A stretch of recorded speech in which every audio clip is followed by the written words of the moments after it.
গল্পের দিকে যাই। আমরা আজকে তিনজনের থেকে গল্প শুনবো। অরিন্দম গোস্বামী গল্প পড়বেন, সুভাষিস মুন্সি গল্প পড়বেন এবং গৌর বৈরাগী গল্প পড়বেন।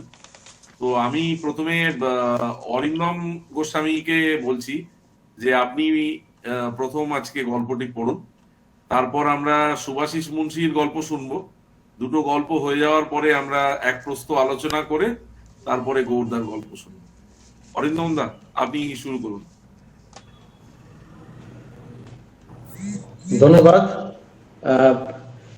সবাই একটু মিউট করে দেবেন বাকিরা। তপন বাবুর বই করোনার দিনগুলি প্রকাশিত হয়েছে, ধন্যবাদ জানাই ওকে। আর ফোন ওয়ার্কের সবাইকে ধন্যবাদ জানাই যে আজকে আমাকে গল্প পড়তে আপনারা আমন্ত্রণ জানিয়েছেন।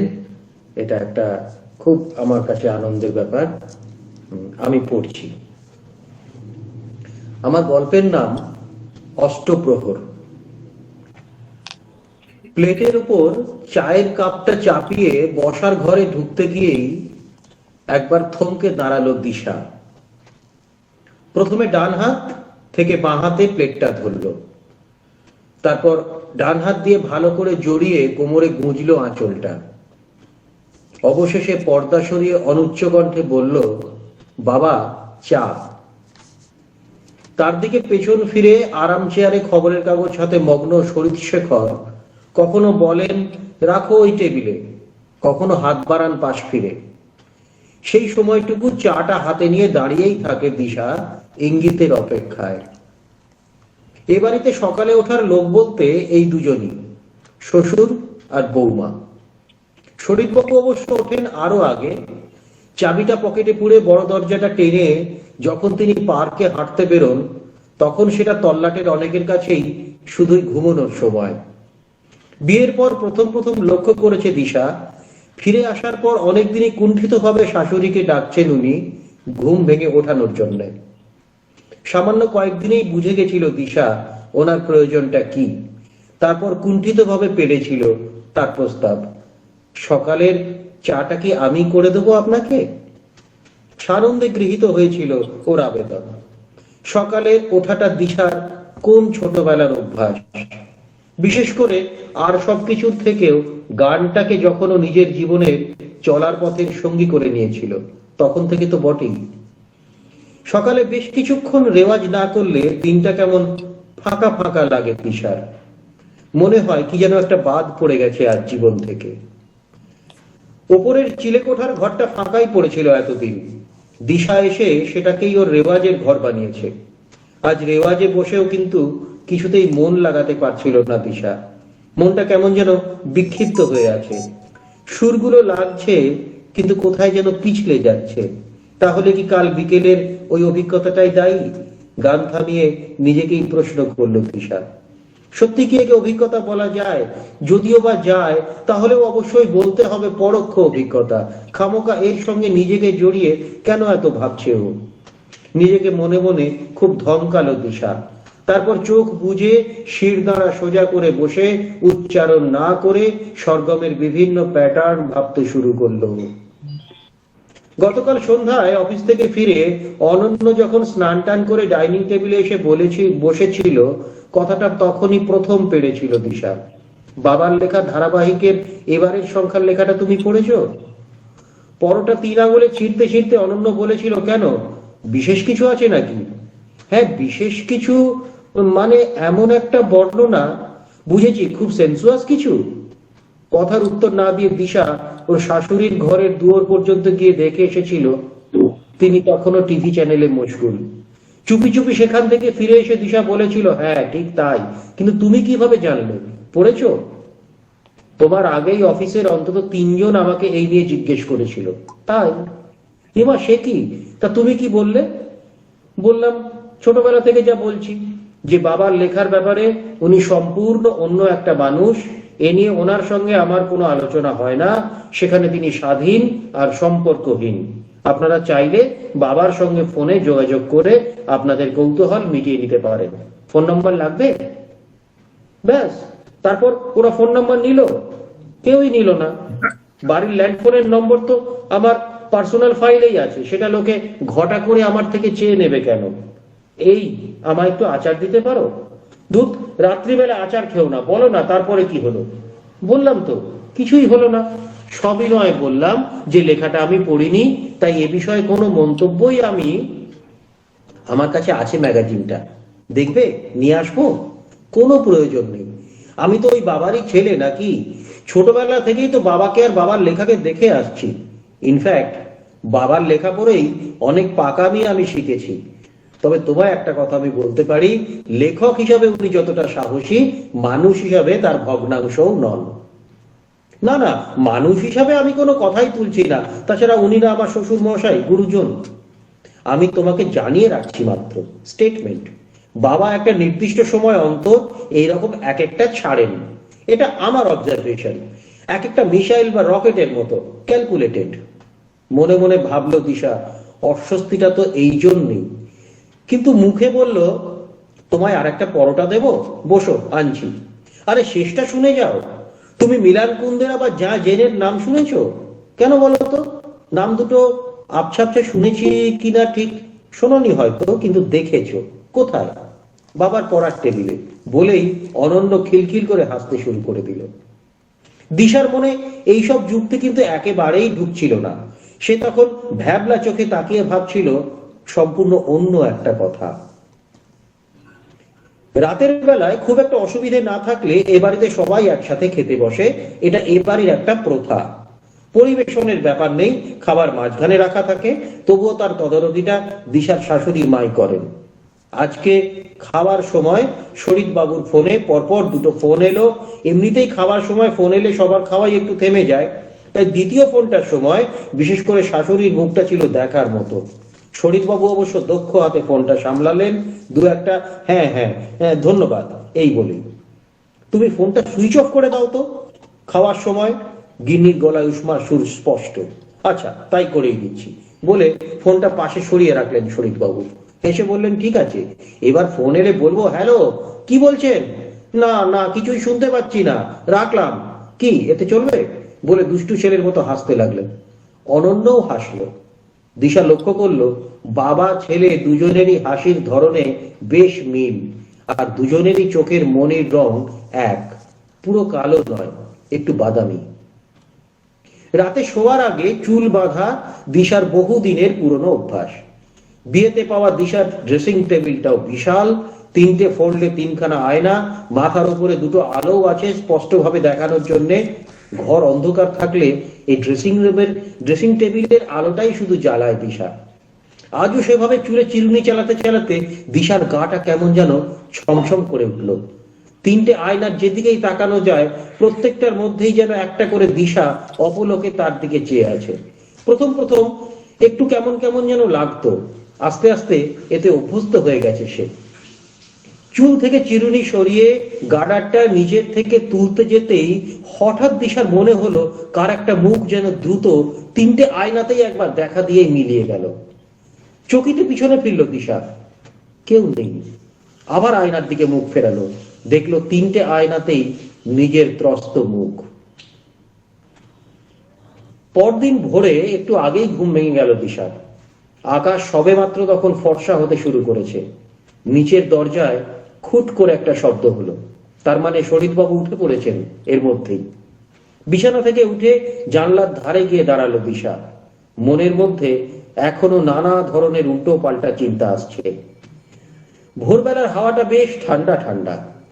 আলনা থেকে একটা সুতির ওড়নাকে পেঁচিয়ে গায়ে চাদরের মতো জড়িয়ে নিল নিশা। তারপর তার দিনের প্রথম কাজ চা করার সময় এখনো ঘন্টাখানেক দেরি বলে আস্তে আস্তে চিলে কোঠায় উঠে পড়ল সে। মনটা ঠান্ডা করতে তানপুরাটাকেই জড়িয়ে ধরল। ছাদের ওপর চড়তে আসা পাখির দল দেখলো আজকে সূর্য ওঠার আগেই রেওয়াজে বসল দিশা। ঘন্টাখানেক পরে সকালে প্লেটের ওপর চায়ের কাপটা চাপিয়ে বসার ঘরে ঢুকতেই আর একবার থমকে দাঁড়ালো দিশা। প্রথমে ডান হাত, তারপর থেকে বাঁ হাতে প্লেটটা ধরলো, তারপর ডান হাত দিয়ে জড়িয়ে কোমরে গুঁজলো আঁচলটা, তারপর পর্দা সরিয়ে অনুচ্চ কণ্ঠে বলল, বাবা চা। ধন্যবাদ। ধন্যবাদ। আমরা শুনলাম অরিন্দম গোস্বামীর গল্প। আহ, এবার আমি অনুরোধ করছি অমিত মুখোপাধ্যায় যদি গল্পটা সম্পর্কে কিছু বলেন। আমি একটু পরে বলি, আমি একটু জাস্ট একটু চা হারিয়ে খাচ্ছি। হ্যাঁ, ঠিক আছে, বাসব দত্তা দিয়ে আপনি যদি কিছু বলেন।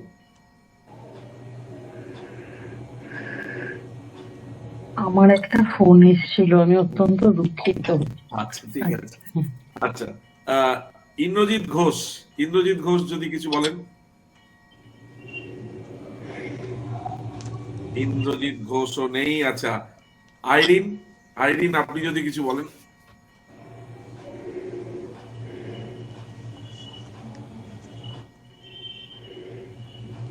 হ্যালো। আচ্ছা, আমরা বরং আরেকটা গল্প শুনে নিই ততক্ষণে। আরেকটা গল্প শুনে নিই, একটু কানেকশনের গন্ডগোল কিছু হচ্ছে। আমরা সুভাষিস দার গল্প শুনি, তারপরে দুটো গল্প নিয়ে একসঙ্গে আলোচনা করি। সুভাষিস মুন্সি আমাদের প্রত্যেকটা অনুষ্ঠান নিরলস ভাবে রেকর্ড করেন এবং ইউটিউবে আপলোড করেন। এই জন্য আমরা অনুষ্ঠানে না থাকলেও না, ইউটিউবে স্যার আপলোড করেন, আমি আচ্ছা, যাই হোক আপনি রেকর্ড করেন বলেই আপলোড সম্ভব হয়। তো আপনি না থাকলে এই আমাদের ডকুমেন্টেশনটা হতো না। তো সুভাষিস দা, আপনি পড়ুন গল্প, আপনার গল্প আমরা শুনে নিই, তারপরে দুটো গল্প নিয়ে একসঙ্গে না হয় আলোচনায় যাওয়া যাবে। আমার গল্পের নাম হচ্ছে আছি অথচ নেই। এই পরিবারে আমি সবচেয়ে অবহেলিত। আমার থাকার কোনো নির্দিষ্ট জায়গা নেই, বাকিদের সকলের আছে। বাড়ির লোকের ওপর নির্ভর করে আমি কখন কোথায় থাকব। এ নিয়ে বাকিরা সবাই হাসাহাসি করে, আমি জানি। বিশেষ করে ওই বেটে মোটাটি, যার মুখে ভীষণ ধার। আমার সাথে কি যে শত্রুতা বুঝি না। আর এখানে কিছু চামচা আছে, আর একজন আছে কথায় কথায় চিমটি কাটে। এদের সকলের থাকার নির্দিষ্ট জায়গা আছে, আমার নেই। কিন্তু এমন অবস্থা আমার সবসময় ছিল না। বয়স বাড়ার সাথে সাথে আমার কদর কমেছে। কাজে কর্মে তেমন দক্ষতা আর নেই, গায়ের রং ফিকে হয়ে গেছে। তবু ওটাই আমার গর্ব ছিল এক সময়। এই বাড়িতে আছি কতদিন হলো মনে নেই। ঠাকুমা, বাবা, মা ও ছোট্ট বোনকে নিয়ে আমাদের সংসার। যখন এলাম তখন কত যত্ন আমার একটা সুন্দর জায়গা ছিল থাকার। যবে থেকে বাড়ির সব ঘরগুলো নতুন করে সাজানো হলো, তখন আমার ঘর ভাঙলো। অথচ আমি কি করিনি এই বাড়ির সকলের জন্য। এখনো করে যাচ্ছি। মায়ের, বৌদির, বোনের বিভিন্ন কাজেতেই আমার ডাক পড়ে। তারপরেও এই অবহেলা সহ্য করতে হয়। মাঝে মাঝে মনে হয় চলে যাব এই বাড়ি থেকে। শুধু ঠাকুমার জন্য মন খারাপ হয়। দাদার কথা কি আর বলবো, কত কাজে ব্যবহার করে আমাকে, তার হিসেব দিতে রাত ভোর হয়ে যাবে। আমি তো কাউকে বলি না। মাঝে মাঝে লুকিয়ে আমাকে বাথরুমে নিয়ে যায়, বলে গোঁফটা কেটে দে, মা জানলে আস্ত রাখবেন না। এই তো কিছুদিন আগে আমাকে দিয়ে স্ক্রু টাইট করাতে গিয়ে একটা আঙুলে চোট লাগালো। কি আর বলবো, কেন বাবা, আমার যা কাজ আমাকে দিয়ে তাই করাও। সব কাজ কি আমি পারি? বয়স হয়েছে না। সকাল হলেই আমাকে ঠাকুমার দরকার হয় দুধের প্যাকেট কেটে জাল দেবার জন্য। তারপর যেমন যেমন কাজ আসে করি। বাকিদের কাজের পর সবাই যে যার ঘরে চলে যায়। আমার কোনো ঘর নেই। বিশেষ করে ধারমুখকে তো সবাই সমঝে চলে, কখন কি করে দেবে কেউ জানে না। তাই ওর জায়গা কখনো বদলায় না, আর আমি থাকি বাড়ির লোকের দয়ায়। মাঝে মাঝে তো এমন হয় দুদিন ধরে আমাকে খুঁজেই পায় না। তখন ধারমুখও আমার কাজগুলো করে দেয়, আর ওর কদর বাড়ে। এই তো সেদিন চামচেটার এক ধাক্কায় শোকেসের পেছনে চলে গেলাম। দুদিন সেখানেই ঘুমিয়ে কাটিয়ে দিলাম। আমার মনে হয় ঠাকুমাই আমাকে সবচেয়ে বেশি ভালোবাসেন। আমি না পেলেই বাড়ি মাথায় করেন, দেখা না পেলে সবাইকে বকাবকি করেন। কিন্তু কে কার কথা শোনে? কেন যে আমার একটা মাথা গোজবার জায়গা নেই। শুরুতে সবাই খেয়াল রাখতো যখন আমার বয়স কম ছিল। এখন কাজ করলেও কদর নেই, পুরনো হয়ে গেছি যে। তবে আজ যা হলো, আমার হয়তো এ বাড়িতে আর ফিরে আসা হবে না। সকালে মায়ের কাজ করে একটু বিশ্রাম নিচ্ছি, পাশে কতগুলো কাটা সবজির খোসা রাখা। নমিতা এসে আমার সমেত খোসাগুলো নিয়ে ময়লার বাক্সে ফেলে দিল। বাধা দিতে গেলাম, পারলাম না। মনে মনে প্রার্থনা করলাম আজ যেন আমায় কেউ খোঁজ করে, কারো জন্য দরকার হয় আমায় আজ। দুঃখে ক্লান্তিতে চোখ বন্ধ হয়ে আসে, মনে পড়ে যায় এ বাড়িতে কাটানো দিনগুলির কথা। কত সময় কেটে গেছে জানি না, হঠাৎ এক ঝাঁকুনিতে জেগে উঠি, আনন্দে আত্মহারা হয়ে যাই। এই তো আমায় খুঁজে পেয়েছে। ভালো করে চেয়ে দেখি থলে সমেত আমাকে ময়লার গাড়িতে ছুঁড়ে ফেলা হলো। গাড়ি এগিয়ে যাচ্ছে পরের বাড়ির দিকে। ঠিক শুনতে পেলাম রান্নাঘর থেকে ঠাকুমা বলছেন, কাঁচিটা কোথায় গেল রে? শেষ। আমরা শুনলাম কাচির আত্মকথা, আছি অথচ নেই। এবার দুটো গল্প নিয়ে একটু আলোচনায় যাব। আমি অনুরোধ করছি সুমিত কুমার রায় যদি কিছু বলেন। আমরা দুটো গল্প শুনেছি, অরিন্দম গোস্বামীর অষ্টপ্রহর এবং সুভাষিস মুন্সির আছি অথচ নেই। না, রিঙ্কুর এখনো হয়নি। আপনার না ওই ইয়ে আছে, মিউট করা আছে। সুমিতদা আপনার মিউট করা আছে। হ্যাঁ, এবার বলুন। হ্যাঁ, খুলেছি, এবার শোনা যাচ্ছে? শোনা যাচ্ছে, বলুন বলুন। অষ্টপ্রহর গল্পটায় সত্যি একজন বধূর অষ্টপ্রহরের একটা ধারাপাত আমরা দেখতে পাচ্ছি, যেটা আমার মনে হচ্ছে সে বাড়িতে এসেছে, তার নিজেরও একটা শিল্প সংস্কৃতির মনন আছে, সেইটা নিয়েই সে কাটায়। তার মধ্যে তার শ্বশুর মশাইও একটা সংস্কৃত মন আছে, যেটা তার অনেক সময় সীমার বাইরে কিছু উনি শ্বশুর মশাই লেখেন, সেগুলো সংসারে কিভাবে ধাক্কা মারে না মারে সেইটাতে সে প্রতিকৃত হন। কিন্তু তবুও তার সংস্কৃত মনটা যখন গা ছমছম করায়, তা সত্ত্বেও সেই সংস্কৃত মনটা দিয়ে তার অষ্টপ্রহর বেশ সুন্দরভাবে কেটে যায়। একটা সময় সে ফিল করে যে এই সংস্কৃতটা তারও জীবনের সঙ্গেও যেমন জড়িয়ে আছে, সেইটা নিয়ে এই সংসারের জন্যই সে যথার্থ। এইটাই আমার মনে হয়েছে অষ্টপ্রহর গল্পটায়। আর কাঁচি গল্পটা সত্যি খুব সুন্দর উপভোগ করেছি, মানে খুবই ভালো লেগেছে কাঁচি গল্পটায়। বেশ একটা খুব হালকা ভাবে অনেকক্ষণ ধরে কিন্তু সাসপেন্সে রয়েছে, জিনিসটা কি জিনিসটা অত্যন্ত প্রয়োজনীয়, অথচ অনেক সময় চোখের আড়াল হয়ে উপেক্ষণীয় হয়ে গেছে। সেই মুহূর্তে সেটার আবার প্রয়োজনীয়তা কেউ উপলব্ধি করছে, আরে জিনিসটা গেল কোথায়, কাঁচি হয়তো তখন হারিয়ে গেল। হ্যাঁ, আমাদের জীবনে কিন্তু এরকম, সত্যি কথা বলতে, হয়তো কাঁচি না হয়, অনেক সময় একটা মানুষও হয়, যে মানুষটা অনেক সময় তো পুরনো ভৃত্য কিংবা বয়স্ক কোনো মানুষ, যার প্রতি মুহূর্তে প্রয়োজনীয়তা উপলব্ধি হয়, কিন্তু যেন টের পাওয়া যায় না। যখন সে চলে যায় তখন হাহাকার করে, এই রে সব হারিয়ে গেল বোধহয় আমাদের। এইরকমই একটা অনুভূতি হয়েছে আমার এই দুটো গল্পে। ধন্যবাদ। অনেক ধন্যবাদ। আমরা পরের আলোচকের কাছে যাই। এই অষ্টপ্রহর গল্প শুনতে শুনতে আমি কিছু বলতে পারি? হ্যাঁ, নিশ্চয়ই বলুন। দেখুন, আমি একদম নতুন, আজকে আমার প্রথম দিন আপনাদের আসরে আমাকে আমন্ত্রণ করেছেন, আমি সেই হিসাবে আমি এখানে এসেছি। তো আমার খুব ভালো লাগলো, কারণ আমার একটু লেখা টেখার বড় অভ্যেস আছে। আমার এই কাঁচি গল্পটার জন্য আমি আরো বাধ্য হয়ে বললাম, এত সুন্দর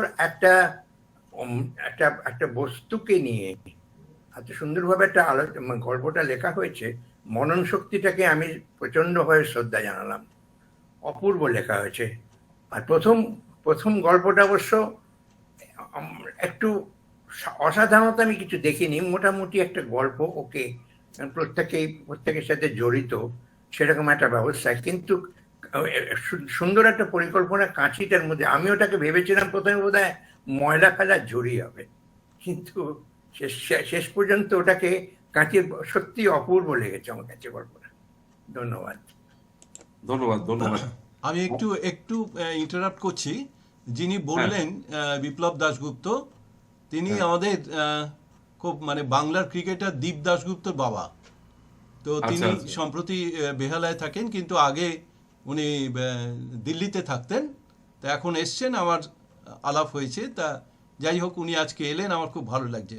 ধন্যবাদ আমি বিপ্লব একটা বাবু, ধন্যবাদ। নতুন সংস্থা পেলাম, কারণ দিল্লিতে আমি বেঙ্গল অ্যাসোসিয়েশনের সাহিত্য চর্চার সাথে যুক্ত হচ্ছিলাম, সেখানে ওখানে আচ্ছা। করতাম। এখানে ভাবছিলাম, এমন সময় তপনবাবুর সাথে আমার আলাপটা হয়ে গেল, এবং উনি ওনার কথাবার্তা এত সুন্দর এবং এত মননশীল যে আমি ভাবলাম যে হ্যাঁ, আমার একটা সময় কাটবার ভালোই। আগে যেটা বললেন সুমিত বাবু, সেটা কথাটা ঠিক, মানুষ বয়স হয়ে গেলে তার কথা বলার সঙ্গী চাই, সেটাই হচ্ছে সব থেকে প্রথম কাজে। বেঙ্গলি আচ্ছা। অ্যাসোসিয়েশনে কুট্টিদার সঙ্গে আমারও পরিচয় আছে। এখনো কি দিগাঙ্গন পত্রিকাটা বেরোয়? হ্যাঁ, বেরোয়। কুট্টি ভাই, এখন একটু বোধহয় মানে কোভিডের জন্য টাইমটা ইয়ে হচ্ছে, আদারওয়াইজ গতবারে দিগঙ্গনে আমার একটা লেখা বেরিয়েছিল, আচ্ছা, আরে ছোট লেখা, বৃষ্টির ওপরে। আচ্ছা, আমরা এবার পরে আলোচনায় যাই। তপন রায়চৌধুরী প্রতিবার উনি সঞ্চালনা করেন, এবার তপন দার গল্পও পড়ছেন না, তো তপন দাকে বলি যে এই গল্প দুটি সম্পর্কে আপনি একটু আলোচনা করুন, তারপরে আমরা গৌরদার গল্প শুনে নিয়ে আবার আলোচনা করি। একটা অনুরোধ করছি, আমাকে কিছু বলতে বলো না দীপারুন। আচ্ছা আচ্ছা, আপনি আমি বলুন ঠিক না। ভালো বলতে পারি আচ্ছা না। ঠিক আছে, হ্যাঁ? তাহলে প্রগতিদার কথা শুনে Thank নিই, you. শুনে নিয়ে হ্যাঁ, তারপরে হ্যাঁ। গৌরদার গল্প শুনে ঠিক আবার আছে, আলোচনায় ঠিক আছে। যাই। আচ্ছা, নমস্কার সবাইকে। অরিন্দম গোস্বামী, আলোচক অরিন্দম গোস্বামী, গল্পকার অরিন্দম গোস্বামী, এই দুটোকে মেলানো খুব মুশকিল। কারণ অরিন্দম গোস্বামী যখন আলোচনা করেন, আমরা দেখেছি বহু আলোচনায় এত কি করে যে মানে খুঁটিনাটি মনে রাখেন এবং পুঙ্খানুপুঙ্খ ভাবে আলোচনা করেন, সেরকম আলোচনা আমি অরিন্দম গোস্বামীর গল্পটা অষ্টপ্রহর করতে পারলাম না আর কি, কেন এত মানে স্মৃতিশক্তি আমার নেই আর কি। কিন্তু অসাধারণ একটি গল্প অষ্টপ্রহর, অসাধারণ। এখানেও সেই শরৎচন্দ্রের আদল আমি খুঁজে পেয়েছি, এখানেও সেই আমি নৈর্ব্যক্তিক একটা মূল্যবোধের ছবি পেয়েছি, এবং দিশা চরিত্রটা তো একটা কি বলবো, আজকের দিনে ব্যতিক্রমী চরিত্র। আজকে এই ভোগবাদী সংস্কৃতিতে দিশা একটা অদ্ভুত ভোগবাদী সংস্কৃতি, মানে কি বলবো, অদ্ভুত একটা ক্যারেক্টার। আর লেখার ভাষা এত সুন্দর, চিত্রকল্প এত সুন্দর, ভাবা যায় না। এবং এই তার শ্বশুর শরীরবাবুর সঙ্গে দিশার যে একটা অদ্ভুত সংস্কৃতিগত একটা মেলবন্ধন ঘটিয়েছেন, এটা অভাবনীয়, অভাবনীয়। মানে hats off to Arindam Goswami, আমার ভীষণ ভালো লেগেছে। তবে আমি একটা কথা বারবারই বলি, যে একটা গল্প ইনস্ট্যান্ট শুনে বলা আর গল্পটা যদি পড়ে বলতে হয়, দুটোর মধ্যে কিন্তু একটা আকাশ পাতাল মানে পার্থক্য থাকে। অর্থাৎ পড়া মানে আমার সমস্ত সত্তাগুলো, প্রতিটি অক্ষর, প্রতিটি কমা পূর্ণচ্ছেদে যেভাবে আমার লিপ্ত থাকা যায়, সেটা শোনা হচ্ছে খানিকটা টিভি দেখা আর মানে খবরের মানে বই, গল্প বই পড়ার মতো একটা বিষয় আর কি। তা সত্ত্বেও বলবো, মানে আজকের এই সংকটময় অবস্থাতে অরিন্দম গোস্বামীর এই গল্প সত্যিকারে আমাদের পথ দেখাবে, আমাদের মনের মধ্যে একটা কি বলবো, একটা মানবিক মূল্যবোধের জন্ম দিয়েছে। এই জন্যই সাহিত্যিকের বা গল্পকারের কি বলবো, এখানেই তার মুন্সিয়ানা, এখানেই তার যথার্থতা, এখানেই তার ভালো লাগা যুক্ত আছে। আমি একজন পাঠক হিসাবে আমার কি বলবো, ইনস্ট্যান্ট প্রতিক্রিয়াটা জানালাম। যদি এটা পড়তে পারতাম হয়তো আরো বেশি বলতাম। আর শুভাশিস মুন্সির আছি অথচ নেই, সবাই কাঁচি কাঁচি করছেন, গল্পের নামটাই কেউ আর বলছে না। আছি অথচ নেই, কি অসাধারণ গল্প, অসাধারণ, খুবই ভালো লেগেছে শুভাশিস মুন্সি। তবে আমি একটু বলবো যে অনুগল্প যেহেতু, এটা শব্দ সংখ্যা যদি আরেকটু কমানো যেত, একটু সচেতন ভাবে যদি একটু রিরাইট করা যায়, এখান থেকে অন্তত 50-60টি শব্দ অবলীলাক্রমে বাদ দেওয়া যেতে পারে। যাই হোক, আমার আজকে দুটো গল্পই ভালো লেগেছে, দুজন গল্পকারকে আমার হার্দিক অভিনন্দন জানাচ্ছি। নমস্কার, অনেক ধন্যবাদ। এবার আমরা গৌরদার গল্প শুনে নিয়ে তারপরে আবার সবগুলো গল্প নিয়ে আলোচনা করব, সকলের কাছে যাব। গৌর বৈরাগীকে অনুরোধ করছি যে আপনি আপনার গল্পটা পড়ুন। আমার গল্পের নাম ঋণ। ঋণ, রি আর মূর্ধন্য। সলিল বাজারে এলে মাসির কাছ থেকেই শাকসবজি কেনে। তেমাথার বাজারে রাস্তার ধারে নয়নতারা ফার্মেসির সামনে টুকরো জায়গা, কবে থেকে যেন ওটা তারই। সবাই কালো মাসি বলে ডাকে। পশ্চিমে রেল লাইন পেরিয়ে যে গ্রাম, সেখান থেকে ভোর ভোর উঠে কাপড়ের পুঁটলি আর খান দুয়েক ব্যাগ নিয়ে চলে আসে। শীতের সময় শিশির লাগা পালং, শীত পড়ে গেলে সজনে ফুল, বর্ষার নধর পুঁই, তাছাড়া 12 মেসে কলা মোচা এসব তো আছেই। দাম যে সস্তা তা নয়, তাই খানিক দরদস্তুর করা যায়। মাসি যা দাম বলে সলিল সেটা অর্ধেক করে দেয়। শুধু যে সলিল বলে তা নয়, সব খদ্দেররাই এমনটা বলে। 10 টাকার কাঁঠালি মোচা অক্লেশে সলিল বলে 5 টাকায় হবে মাসি। মাসি রাগ করে না, হাসে, বলে এটা কি দাম হলো বাবা? বারে, তোমার গাছের কলা, তোমার মাছ আর পুঁই এত বেশি লাভ করবে কেন? মাসি হাসতে হাসতে মোচাটা হাতে তুলে নেয়, বলে নাও দেখি ছেলে, ব্যাগটা ধরো, বলে সত্যি সত্যি ব্যাগে চালান করে দেয় মোচাটা। দৌড়াদৌড়ির মধ্যে একটা আনন্দ আছে, এর মধ্যে কিছু কথা তৈরি হয়। যেমন মাসি বলল ছেলেটা রংকলে কাজ করে জানো, ছেলেটা রংকলে কাজে লেগে গেছে জানো। তাই নাকি? হ্যাঁ গো, 80 টাকা রোজ, তার উপর আবার ওপর টাইম আছে। কোনদিন বলল তোমায় 2 দিন দেখিনি কেন ছেলে? সলিল বলে, সলিল শুধু সলিল বলে নয়, এখানে মাসির কাছে সবাই ছেলে। জর্জারির খবর নেয়, ছেলে মেয়েদের খবর নেয়। কালকে নেওয়া থোরটা যে বেশ কচি ছিল, এটা শুনে মাসির মুখে হাসি ফোটে। তাই মানুষটার কাছে গিয়ে দাঁড়ানো একটা নেশার মতো। কিন্তু আজ বাজারে গিয়ে তাকে দেখতে পেল না সলিল। পাশের জনকে জিজ্ঞেস করতেই বলল, মাসি কাল মারা গেছে। সে কি? চমকে উঠলো সলিল। কাল তার বাজারে আসা হয়নি, পরশু তাকে দেখেছে সে। গায়ের রং কুচকুচে কালো, বিধবা মানুষ, নরুন পাট, সাদা খোলের কম দামি শাড়ি, সেই শাড়িরই মাথায় আধখানা ঘুমটা, ধুলো মাখা অবিন্যস্ত চুল কয়েক গাছি। কত বয়স হবে? 50-55, 55-56। থুতনির কাছে একটা কালো জড়ুন। পরশুদিন কি কথা হয়েছিল মনে করতে চেষ্টা করলো সলিল। মেয়ের কথা বলেছিল কি মাসি? বিলকুলির দিকে মেয়ের বিয়ে হয়েছিল। জামাইয়ের বিয়েখানে জমি, সামান্য চাষবাস, রাস্তার ধারে ছোট একটা গুমটি আছে, কোন রকমে চলে যায়। মাঝে মাঝে মেয়ের কাছে গিয়ে 10-20 টাকা তার হাতে দিয়ে আসে। মারা যাবার খবর শুনে থম মেরে দাঁড়িয়েছিল সলিল। কালো মাসির জায়গাটা ফাঁকা, 2 হাত পরিমাণ শূন্যস্থানে 2টো থান ইট বসানো, তাতে একটা শুকনো ফুলের মালা, 2 গাছি আধপোড়া ধূপ। অন্য দিনের মতো যেমন ভিড় হয় বাজারে, এক-আধখানা ঝগড়া, 2টো কথা কাটাকাটি, কখনো বা হাহা হাসি, বাজারের মতোই, শুধু কালো মাসি নেই। আরো 2 জন ঘটনাটা শুনলো, তারপর মুখে চুকচুক শব্দ করে চলে গেল। সলিল যেতে পারছে না। মাসি তার কাছে 15 টাকা পায়। ঘটনাটা পরশু। 7 সকালে 50 টাকার ভাঙানি ছিল না। মাসি টাকাটা ফেরত দিয়ে বলেছিল, ও তুমি পরে দিও ছেলে, এখন নিয়ে যাও। পাশের লোকটা বলল, মাচার কুমড়ো আছে, দেবো নাকি? খুব মিষ্টি হবে। সলিল বলল, মাসির বাড়িটা কোথায় জানো? লোকটা দাঁড়িপাল্লায় যেতে যেতে বলল, গর্জিতে। 2 ছুটির দিনে সাইকেল নিয়ে বেরোলো সলিল। 4 কিলোমিটার সাইকেল টানা বেশ পরিশ্রমের, তবু বাইকটি নেওয়া হলো না। বাইকের সঙ্গে 15 টাকাটা মিসফিট। মিঠুকে কিছু বলেনি, হয়তো হাসাহাসি করবে। যদি পরিমাণটার একটু বেশি হতো। অবশ্য এখানে পরিমাণটার ব্যাপার নয়, আসল কথা হলো উপস্থিতি। শীতকালের দুপুর বেশ মনোরম, তারপর এদিককার রাস্তা নির্জন। রেল লাইন পেরোলেই গ্রাম। হাঁ করে জায়গাটা শহর থেকে গ্রামে পৌঁছে যায়। দুপাশে আমবাগান আর কলা বাগান। ঝোপের ভেতর কোথায় কুবো পাখি ডাকছে। চালতা গাছের সবুজ পাতায় পাখি বসে আছে।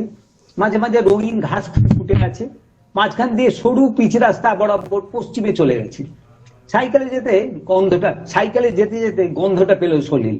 শহরে ইট কাঠ পাথর আর পোড়া তেলের গন্ধ রাস্তা জুড়ে ঠকঠক করে। অথচ এদিকে এলি গন্ধটা কেমন বদলে যায়। বাতাসে মাটির গন্ধ, পাতা লতার গন্ধ, ধান মাঠের পাশ দিয়ে গেলে গর্ভবতী ধানের মিষ্টি গন্ধে ভরে যায় শরীর। ছোট খাল, খালের উপর কাঠের পুল, এটা পেরেলেই দিল্লি রোড। তার খানিক বাদই সলিল দেখলো রাস্তার ধারে রোদে পিঠ পেতে গা সেকে নিচ্ছে 2 জন। রাস্তার পাশে পার্বতী স্টেশনারি, প্রোপ্রাইটার মনোজ গুই গর্জি। কাছাকাছি এসেছি ভেবে সাইকেল থেকে নামলো সলিল, বলল কালো মাসির বাড়ি কি এই গ্রামেই? একজন অবাক তাকালো, সে তো মারা গেছে বৃহস্পতিবার। সলিল বলল, জানি, বাড়িটা কোথায়? আপনি কোত্থেকে আসছেন? চন্নগর থেকে। কি দরকার? টাকার কথাটা বলতে পারলো না সলিল, বলা যায়ও না। 1,500 হলে 4 কিলোমিটার উজিয়ে আসাটা যুক্তিপূর্ণ হতো। ঈদের পক্ষে 150 হলেও হয়তো বলা যেত, কিন্তু পরিমাণটা বড্ড কম। অথচ এরকম তো হয়ই, ভাঙানি না থাকলে কতদিন মাসির কাছেই টাকা ফেলে রেখেছে সে। আবার কোনোদিন উল্টোটাও হয়েছে, কিন্তু হঠাৎ করে মানুষটা চলে যাবে কে জানতো। লোকটা হাত বাড়িয়ে বলল, সামনে সরস্বতী নদী, নদীর ধার দিয়ে ডান দিক বরাবর চলে যাবেন, বলবেন রতনদের বাড়ি। মাসির ছেলের নামই রতন। 5 ইঞ্চির ওপর টালি, মেঝেতে সলি, সামনে 1/4 চওড়া বারান্দা, তারই একপাশে রান্নাঘর, দেওয়ালে বাঁশ আর কঞ্চির ওপর মাটির পলেশ তারা, টালির চালে ভরভরন্ত লাউ শাক, উঠোনে ছোট মাথায় উচ্ছে ফলেছে, পাশে 2টো বেগুন গাছে কচি কচি বেগুন। সামনে নিশ্চয়ই রতন, চুল উস্কো ফুস্কো, মুখে 1 মুঠ গোঁফ, গলায় কাছা। কি হয়েছিল মায়ের? তেমন কিছুই নয়, বাজার থেকে ফিরেছিল জ্বর নিয়ে, অল্প জ্বর। রতন কথা বলছিল, দোকান থেকে জ্বর কমার বড়ি এনে দিয়েছিলাম, তাতে জ্বর না কমে আরো বেড়ে গেল। 100, 101, 102, তারপর রাত 2টোয় সলিল দেখছিল ঠিক শোক নয়, সে দেখছিল রতনকে। অসহ্য বলি খালি গা, পাতলা চামড়া ভেদ করে বুকের হাড় কখানা যেন গনে যাচ্ছিল। এই কদিনই নোংরা চিট হয়ে যাওয়া ধুতি, লাল পেড়ে শাড়িতে শরীর ঢেকেও রতনের বউ রক্তাল্পতা আড়াল করতে পারেনি। কত কাজ বাকি ছিল কালো মাসির, দেয়ালে পলেস্তারা, মেঝে সোলিং এর উপর সিমেন্টিং, রান্নাঘরে মাটির দেওয়াল ফেলে 5 ইঞ্চির ওয়াল, পারলে উঠোনে টিটের সোলিং। নাতির জন্য কি প্রাইভেট মাস্টার রেখেছিল মাসি? রতন রং কলে 80 টাকা মজুরি পায়। না, বড্ড কম হয়ে যাচ্ছে। বুক পকেটে রাখা আছে টাকাটা, 10 টাকা আর 5 টাকার 2খানা নোট। নোটের কোনা জামা ভেদ করে চামড়ায় গিয়ে ধাক্কা দিচ্ছে মাঝে মাঝে, আসলে যেন জানান দেয়া, এই তো আমি 4 কিলোমিটার দূর থেকে আসছি আমি। ছুটির দিনের বিশ্রাম সরিয়ে, আরাম সরিয়ে কথার কাছে ফিরে আসা আমি। এছাড়া কালো মাছের সঙ্গে দেখা হওয়ার তো কোনো উপায় নেই। কিন্তু চারপাশের এই আয়োজনের ভেতর পরিমাণ বড় অকিঞ্চিতকর মনে হলো সলিলের, বেশ লজ্জিত হওয়ার মতো পরিমাণ, খানিক অপমানও বটে, দাতা গ্রহিতা দুজনের কাছেই। এমন ভাবনার ভেতরেই সিদ্ধান্ত একটু বদল করে দিল সলিল। কি আর এমন, কেউ তো আর জানছে না। প্যান্টের পকেটে মানি ব্যাগে একটা 100 টাকার নোট আছে, ভাগ্যি এনেছিল। হয়তো একটু অন্যায় হবে, তা হোক। কালো মাসি আর সবার মতো তাকেও ছেলে বলতো। চারপাশ ভারী চুপচাপ, ভার ক্রমশ চেপে বসছিল ভেতরে। টালির চালের লাউ আছে, বেশ কটা লাউ ধরে আছে, এগুলো বাজারে যেত, এসব এখন কে নিয়ে যাবে? উঠোনের 2টো বেগুন চারায় বেশ ফুল এসেছে, প্রজাপতি ওড়াউড়ি করছে, ফুলগুলি পরাগ মিলনের অপেক্ষায়। এই দৃশ্যে নীরবতা আরো যেন চেপে বসে।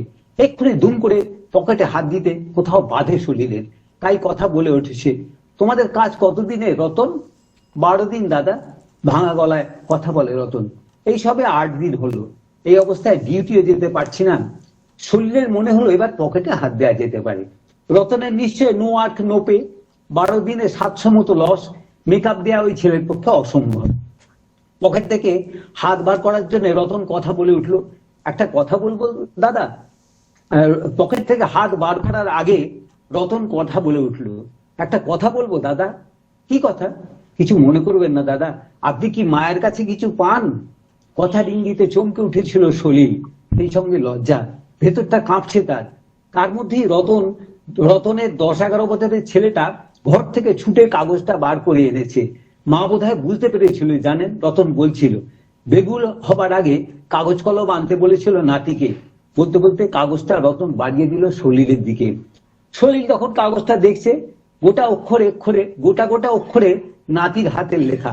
আড়তদার সোমনাথ কোলে 1200 টাকা, বকুলতলার ছেলে 150 টাকা, ফর্সা ছেলে 20 টাকা, হাটখোলার ছেলে 180 টাকা, চশমা বাবু 210 টাকা। মুখ তুলে রতন বলল, মরার আগে মা বলে গেল, এদের টাকাগুলোতেই মিটতে দিই খোকা, না হলে আমার শান্তি হবে না। পকেটের ভেতর সলিলের হাতের ভেতর একটা 100 টাকার নোট, তুচ্ছ টাকাটা ভেঙে যাচ্ছে, গুঁড়িয়ে যাচ্ছে, মাথাটা ক্রমশ নিচু হয়ে যাচ্ছে, তার ঋণ কি করে আমরা শোধ করব? ব্যাস সেইটুকু। চমৎকার, আমরা একটা চমৎকার গল্প শুনলাম। এবার আমরা একটু আলোচনায় যাই। আমাদের সঙ্গে শ্যামলী আচার্য আছেন। শ্যামলী দি, আপনি যদি গল্পগুলো নিয়ে কিছু বলেন। প্রথমে সবাইকে সান্ধ্য অভিবাদন এবং তপনদাকে ধন্যবাদ। এই প্রথম আমি এই গল্পের আসরে এলাম, ফোন গল্পের আসরে। প্রায় অনেকেই পরিচিত, যারা পরিচিত নন আজকে নতুন পরিচিত হলাম। অমিতাভ রয়েছেন এখানে, গৌরদা রয়েছেন, অরিন্দমদা রয়েছেন, প্রগতিদা রয়েছেন, প্রত্যেককে আমার নমস্কার। সত্যি কথা বলতে কি, যে তিনটি গল্প শুনলাম সেই তিনটি গল্প তিনটি আলাদা আলাদা জনরের, এবং আশ্চর্য লাগলো যে তিনটি গল্প তিনটি আলাদা মাত্রা নিয়ে এলো। আজকের অনুষ্ঠানে একটা অন্যরকম মানে রং নিয়ে এলো যেন। শেষ থেকে শুরু করি, কারণ গৌরদার গল্প শোনার পরে যেটা হয় সেটা হচ্ছে তারপরে আর অন্য কোনো কথা তৈরি হয় না।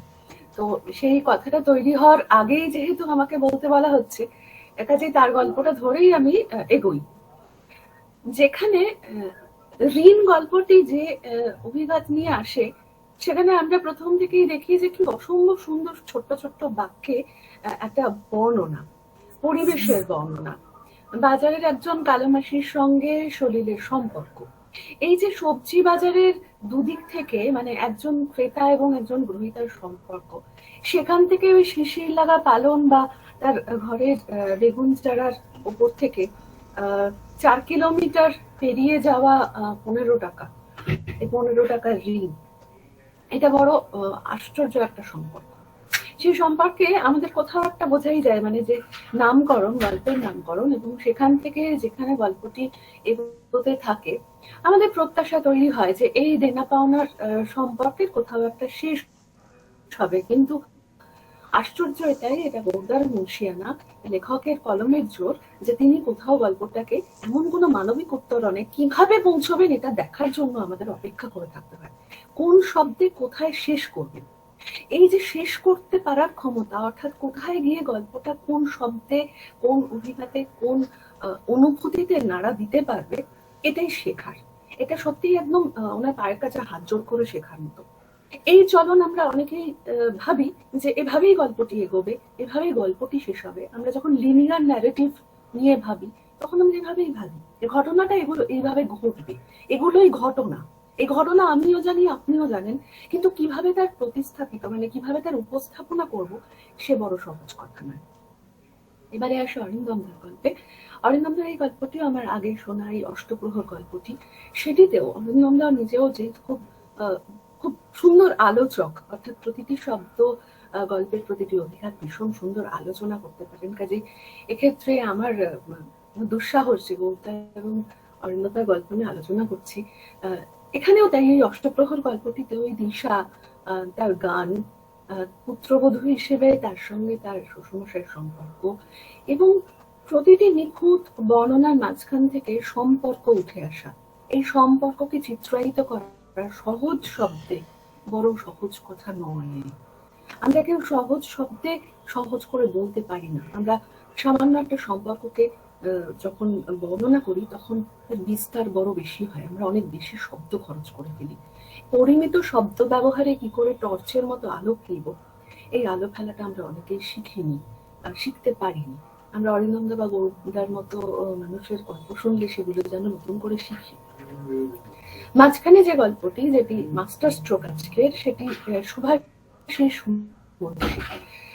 শুভাশিস মুন্সির এই গল্পটি, যেটি প্রত্যেকেই প্রায় কাঁচির আত্মকথা বলে ডাক দিয়ে দিচ্ছেন, সেটি আছি অথচ নেই। এটা বলা যেতে পারে দুজন মহিরুহর মাঝখানে একজন কোনো নন প্লেইং স্ট্রাইকার হিসেবে যে অন্যদিকে দাঁড়িয়েছিলেন তার 6 মেরে বেরিয়ে যাওয়া। খুব ছোট্ট পরিসরে প্রথম থেকে খুব খুঁজছিলাম যে তিনি কার কথা বলছেন, কিভাবে বলছেন, ঠাকুমার জন্য, দাদার জন্য, ঘরের সকলের জন্য তার এত আত্মত্যাগ, তাকে প্রতি মুহূর্তে যেভাবে সময় দিতে হচ্ছে, সেখানে কার কথা বলা হচ্ছে, কিভাবে বলা হচ্ছে, এটা একটা খুব গুরুত্বপূর্ণ জায়গা হয়ে থাকে। এবং প্রত্যেক মুহূর্তে আমরা খুঁজি যে এটা আমরা কার সম্পর্কে জানছি? এই আছি অথচ নেই কি? এবং একেবারে শেষ অব্দি এই যে টান টান উত্তেজনা ধরে রাখা, শুধু প্রগতির একটা কথা বলেছেন যে অনুগল্প হিসেবে হয়তো শব্দ আরেকটু কমানো যেত। আমার নিজেরও মনে হচ্ছে যে বকে আরেকটু শব্দ কমালে হয়তো ওই কাঁচির মারাত্মক আক্রমণ এবং অভিঘাত আমাদের কাছে আরো বড় হয়ে ধরা দিতে পারতো। তিনটি গল্প আমি আমার মতো করে প্রতিক্রিয়া দিলাম মাত্র, জানি না এই প্রতিক্রিয়াটুকু তাদের কাছে কিরকম ভাবে পৌঁছবে। আবার ধন্যবাদ জানাই ফোন গল্পের আসরকে। Thank you দীপারুন। আপনাকেও Thank ধন্যবাদ, you, আপনাকেও Dr. ধন্যবাদ। আমরা একটু নীলাঞ্জন চট্টোপাধ্যায়ের কাছে যাই। নীলাঞ্জন বাবু, আপনার আলোচনা শুনবো আমরা। হ্যাঁ, শোনা যাচ্ছে? তিনজন গাল্পিক তিনটে গল্প পড়েছেন।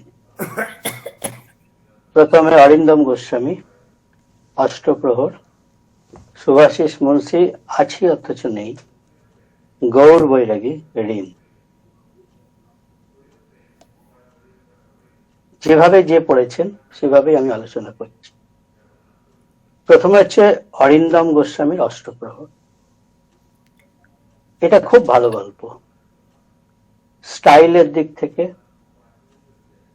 সাংসারিক কোলাজ তৈরির ক্ষেত্রে, এবং এখানে বলা হয়েছে আগে যে শ্বশুর এবং দিশার সাংস্কৃতিক মেলবন্ধন। আমি তার উল্টোটা বলবো যে শ্বশুর এবং দিশার নিঃশব্দ সাংস্কৃতিক যুদ্ধ। এইটাই হচ্ছে এই গল্পটার মূল ব্যাপার। হয়তো মূল ব্যাপার নয়, গল্পের মূল ব্যাপার হচ্ছে দিশার যে অনুশীলন। অষ্টপ্রহর সংসারের কাজ করার পরও সে গানের চর্চায় বসে একবারে চিলেকোঠার ছাদে গিয়ে সকলের অলক্ষ্যে, সেটার খবর কিন্তু কেউ রাখে না, না তার শ্বশুর, না তার কর্তা এবং অন্যান্যরা। এইখানেই গল্পের মূল যে কেন্দ্র, ভর কেন্দ্র, সেটা হচ্ছে দিশা একজন নিঃসঙ্গ শিল্পী। সব রকম সাংসারিক প্রতিকূলতা সত্ত্বেও সে কিন্তু নিজের চর্চাটা, নিজের সাধনাটা অব্যাহত রাখে এবং অত্যন্ত সতর্কতা এবং নিয়মানুবর্তিতার সঙ্গে। এই গল্পে নানান ধরনের কোলাজ কথাটা আমি বলেছি।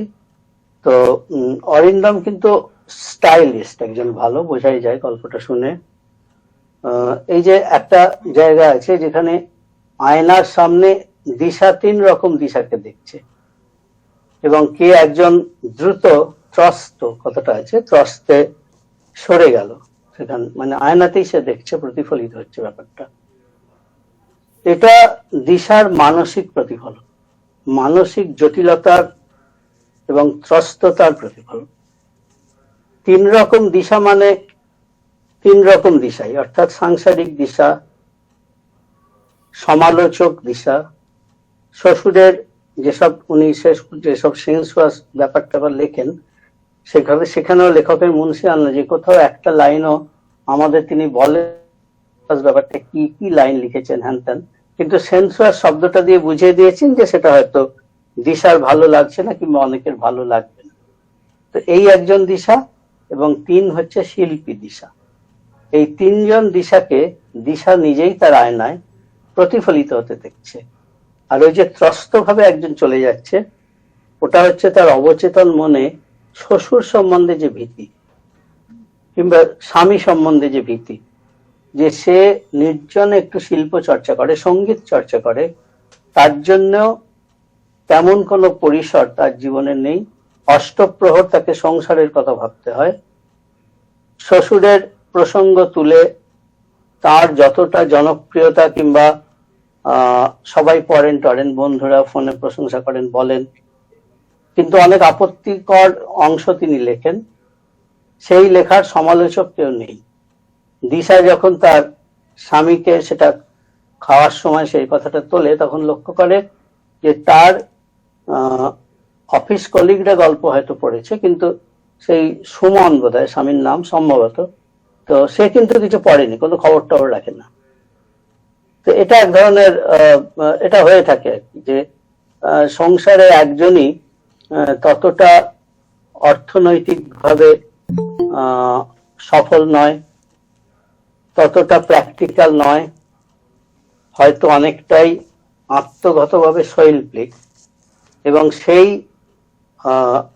সেই ব্যাপারটা সে নিজের চর্চার মধ্যে রাখে, কিন্তু খুবই সংকুচিত ভাবে, নিঃসঙ্গ একটা চর্চা, কিন্তু সেটা সে চালিয়ে যায়। এখানেই গল্প যে অষ্টপ্রহর সব রকম ভিসিচিউডস, জীবনের সব রকম বাধা বিপত্তি, প্রতিটা মুহূর্তে তার প্রতি অমনোযোগী হওয়া, কিন্তু তার সব রকম সার্ভিস নেওয়া, এই যে নিষ্ঠুরতা, এই নিষ্ঠুরতার সামনেও সে কিন্তু নিজের শিল্প চর্চা নিঃসঙ্গভাবে করে যায়। প্রকৃত শিল্পীরা তো তাই। কজনের আর এই ভাগ্য হয় যে দূরদর্শনে আবির্ভূত হবেন, তাকে প্রশ্ন করবেন পাঠক পাঠিকারা কিংবা অন্য কারাও, কিংবা তার বড় পত্রিকায় তিনি যদি যুক্ত হয়ে যেতে পারেন তাহলে তার বিজ্ঞাপিত হয় তার লেখা, তার ছবি, তার সম্বন্ধে নানান ধ্যান ধারণা। কিন্তু আসল শিল্পী যে, তিনিও শিল্পী, তিনিও হয়তো সফল হতে পেরেছেন, কিন্তু আসল শিল্পী তিনি কিন্তু নির্জনেই চর্চা করেন, যার জন্য পল গঙ্গা পারির মতো প্যারিসের একজন লোক হয়ে তাহিতি দ্বীপের নির্জনতায় চলে গিয়েছিলেন, এবং সেখানেই তিনি ওই নির্জনতা এবং ওই আদিবাসী রমণীদের সঙ্গে মেলামেশা করে অপূর্ব সব ছবি এঁকে গেছেন, যেটা পৃথিবীর সম্পদ, সভ্যতার সম্পদ। পল গঙ্গার মতো সকলেই, ভ্যান গগ তিনিও, যেহেতু কথা উঠলো আমি বলে ফেললাম, আবেগের বশে বলছি, তিনি কান কাটা থেকে শুরু করে সব করেছেন, কিন্তু তার শিল্প তিনি কি করেছেন সেটা তিনি জানতেন না, সেটা পরে জানা গেছে, তার ওজস্বিতা, এবং সেটা শিল্পীরা জানতে হয়তো পারেন না অনেক জায়গায়। পরবর্তী প্রজন্ম কিংবা তার পরবর্তী প্রজন্ম কিন্তু তার পরবর্তী সময় তার মূল্যায়ন করে। অতএব শিল্পীর ভাগ্যে এই দুর্দশা, এই মলিন আকাশ, এই হতভাগ্য সময় সব সময় উপস্থিত, তা সত্ত্বেও শিল্পীকে কাজ করে যেতে হয়। অষ্টপ্রহর দিশা সংসারের কাজ করেও সংসারের জাতাকলে নিজেকে, নিজের ঘাটটা রেখেও সে কিন্তু শিল্পকে ছাড়েনি। এটাই হচ্ছে গল্পের মূল কথা। অরিন্দমের স্টাইল খুব ভালো, ইজ এ গুড স্টাইলিস্ট, এবং আমি তাকে ধন্যবাদ। দ্বিতীয় গল্প হচ্ছে আছি অথচ নেই। এটা ঠিকই যে গল্পটা সুভাষিস মুন্সিও খুব বড়, খুব ভালো তার হাত, ঝরঝরে। আমি লক্ষ্য করছি যে এই ফোন গল্পের আসরে প্রথম থেকে আজ অব্দি হয়তো কয়েকটা আসর আমি অনুপস্থিত ছিলাম, মোটামুটি আমি লক্ষ্য করছি যে প্রত্যেকেই খুব নির্ভর, আত্মবিশ্বাসময় এবং সহজ গদ্য লিখতে শুরু করেছেন, যেটা খুব দরকার লেখার মধ্যে। যে স্টাইল সেটা নয়, যেটা আমি আগেও বলেছিলাম, যে যেটা নিজেকে দেখানো, নানান রকম শব্দ ব্যবহার করে। অনেকে আছেন সেটা ব্যতিক্রমী, যেমন কমল কুমার মজুমদার, তার লেখা তিনি ইচ্ছে করেই নিজেকে যেন কঠিন করেছেন, একটা কঠিন আবরণের মধ্যে রেখে দিয়েছেন। সেটা এক একজন ব্যক্তির প্রতিভা থাকে, সেগুলো ব্যতিক্রমী। কিন্তু মেনলি যেটা কালকে আমি একটা ওই সমারসেট মমের রচনা পড়তে পড়তে একটা লাইন হলো, একজন লেখকের সম্বন্ধে তিনি বলছেন, মহিলা লেখক, শি ওয়াজ ওয়ান্ডারফুলি রিডেবল। তো এই গল্পটা শুনলেও আমি ধরে নিচ্ছি পড়ছি। তো এই সুভাষিস মুন্সির গল্পটাও এর রিডেবিলিটি কিংবা শ্রুতিগ্রাহ্যতা অসাধারণ। এর স্টাইল এত ঝরঝরে এবং এত ভালোভাবে, মানে এত সুন্দর গতিতে, তিত্তিরে একটা গ্রামীণ নদীর মতো বয়ে যাচ্ছে, এবং আমাদের কাছে খুব অ্যাপিলিং মনে হচ্ছে। শেষকালে ওই যে ডায়ালগ অত্যন্ত মুন্সিয়ানার সঙ্গে বসানো হয়েছে ঠাকুমার মুখে, যে কাঁচিটা কোথায় গেল, এবং সবাই আমরা বুঝে গেলাম যেটা একটা কাঁচিরই গল্প। গল্পটা খুব ভালো, এবং এই ধরনের প্রায় অ্যাবস্ট্রাক্টের কাছাকাছি, অ্যাবস্ট্রাকশনের কাছাকাছি যাওয়া গল্প সুভাষিস যদি আরো অনুশীলন করেন আমার মনে হয় ভালো হবে। এটা আমার পরামর্শ, কোনো উপদেশ নয়। তৃতীয় গল্প হচ্ছে গৌর বৈরাগীর ঋণ। আজকের আলোচনায় কিছুটা অপ্রত্যাশিতভাবে শরৎচন্দ্র চট্টোপাধ্যায়ের কথা এসেছে। অনেকবার, কয়েকবার প্রগতি মাইতি বোধহয় উত্থাপন করেছিলেন, পরে আবার তিনি বলেছেন। এবং শরৎচন্দ্র, সত্যি এটা ঘটনা যে আমরা, সুনীল গঙ্গোপাধ্যায় তার একটা লেখায় লিখেছিলেন যে কফি হাউসে আমরা গেলে আমাদের হাতে সবসময় ইংরেজি নভেল থাকে, ইংরেজি বই থাকে, মিলান কুন্দেরা কিংবা ঝাঁ পলসার এই ধরনের। কিন্তু শরৎচন্দ্রের বই কিংবা জ্যোতিরিন্দ্র নন্দীর গল্প সংগ্রহ কিংবা মতি নন্দীর গল্প সংগ্রহ এগুলো কিন্তু আমরা হাতে রাখি না, সেগুলো বাড়িতে হয়তো পড়ি, কিন্তু আমি যে অনেক বুঝি, আমি যে একজন ইন্টেলেকচুয়াল সেটা বোঝাতে আমরা ইংরেজি বই নিয়ে ঘোরাঘুরি করি। তো শরৎচন্দ্র অত্যন্ত মানবিক লেখক এবং অত্যন্ত আবেগপ্রবণ লেখক।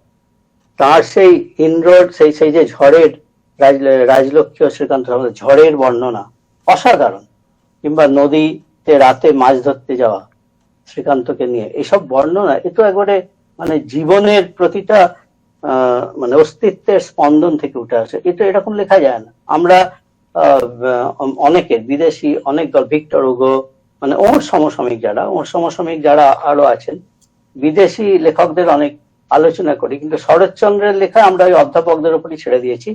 তাকে নিয়ে আমরা খুব একটা আমাদের সবুজ পত্রিকায় জায়গা দিই না, খুব একটা আলোচনা করি না। মনে হয় যেন শরৎচন্দ্র চর্চা করলে আমাকে ব্যাকডেটেড মনে হবে, অনেকে মনে করবে।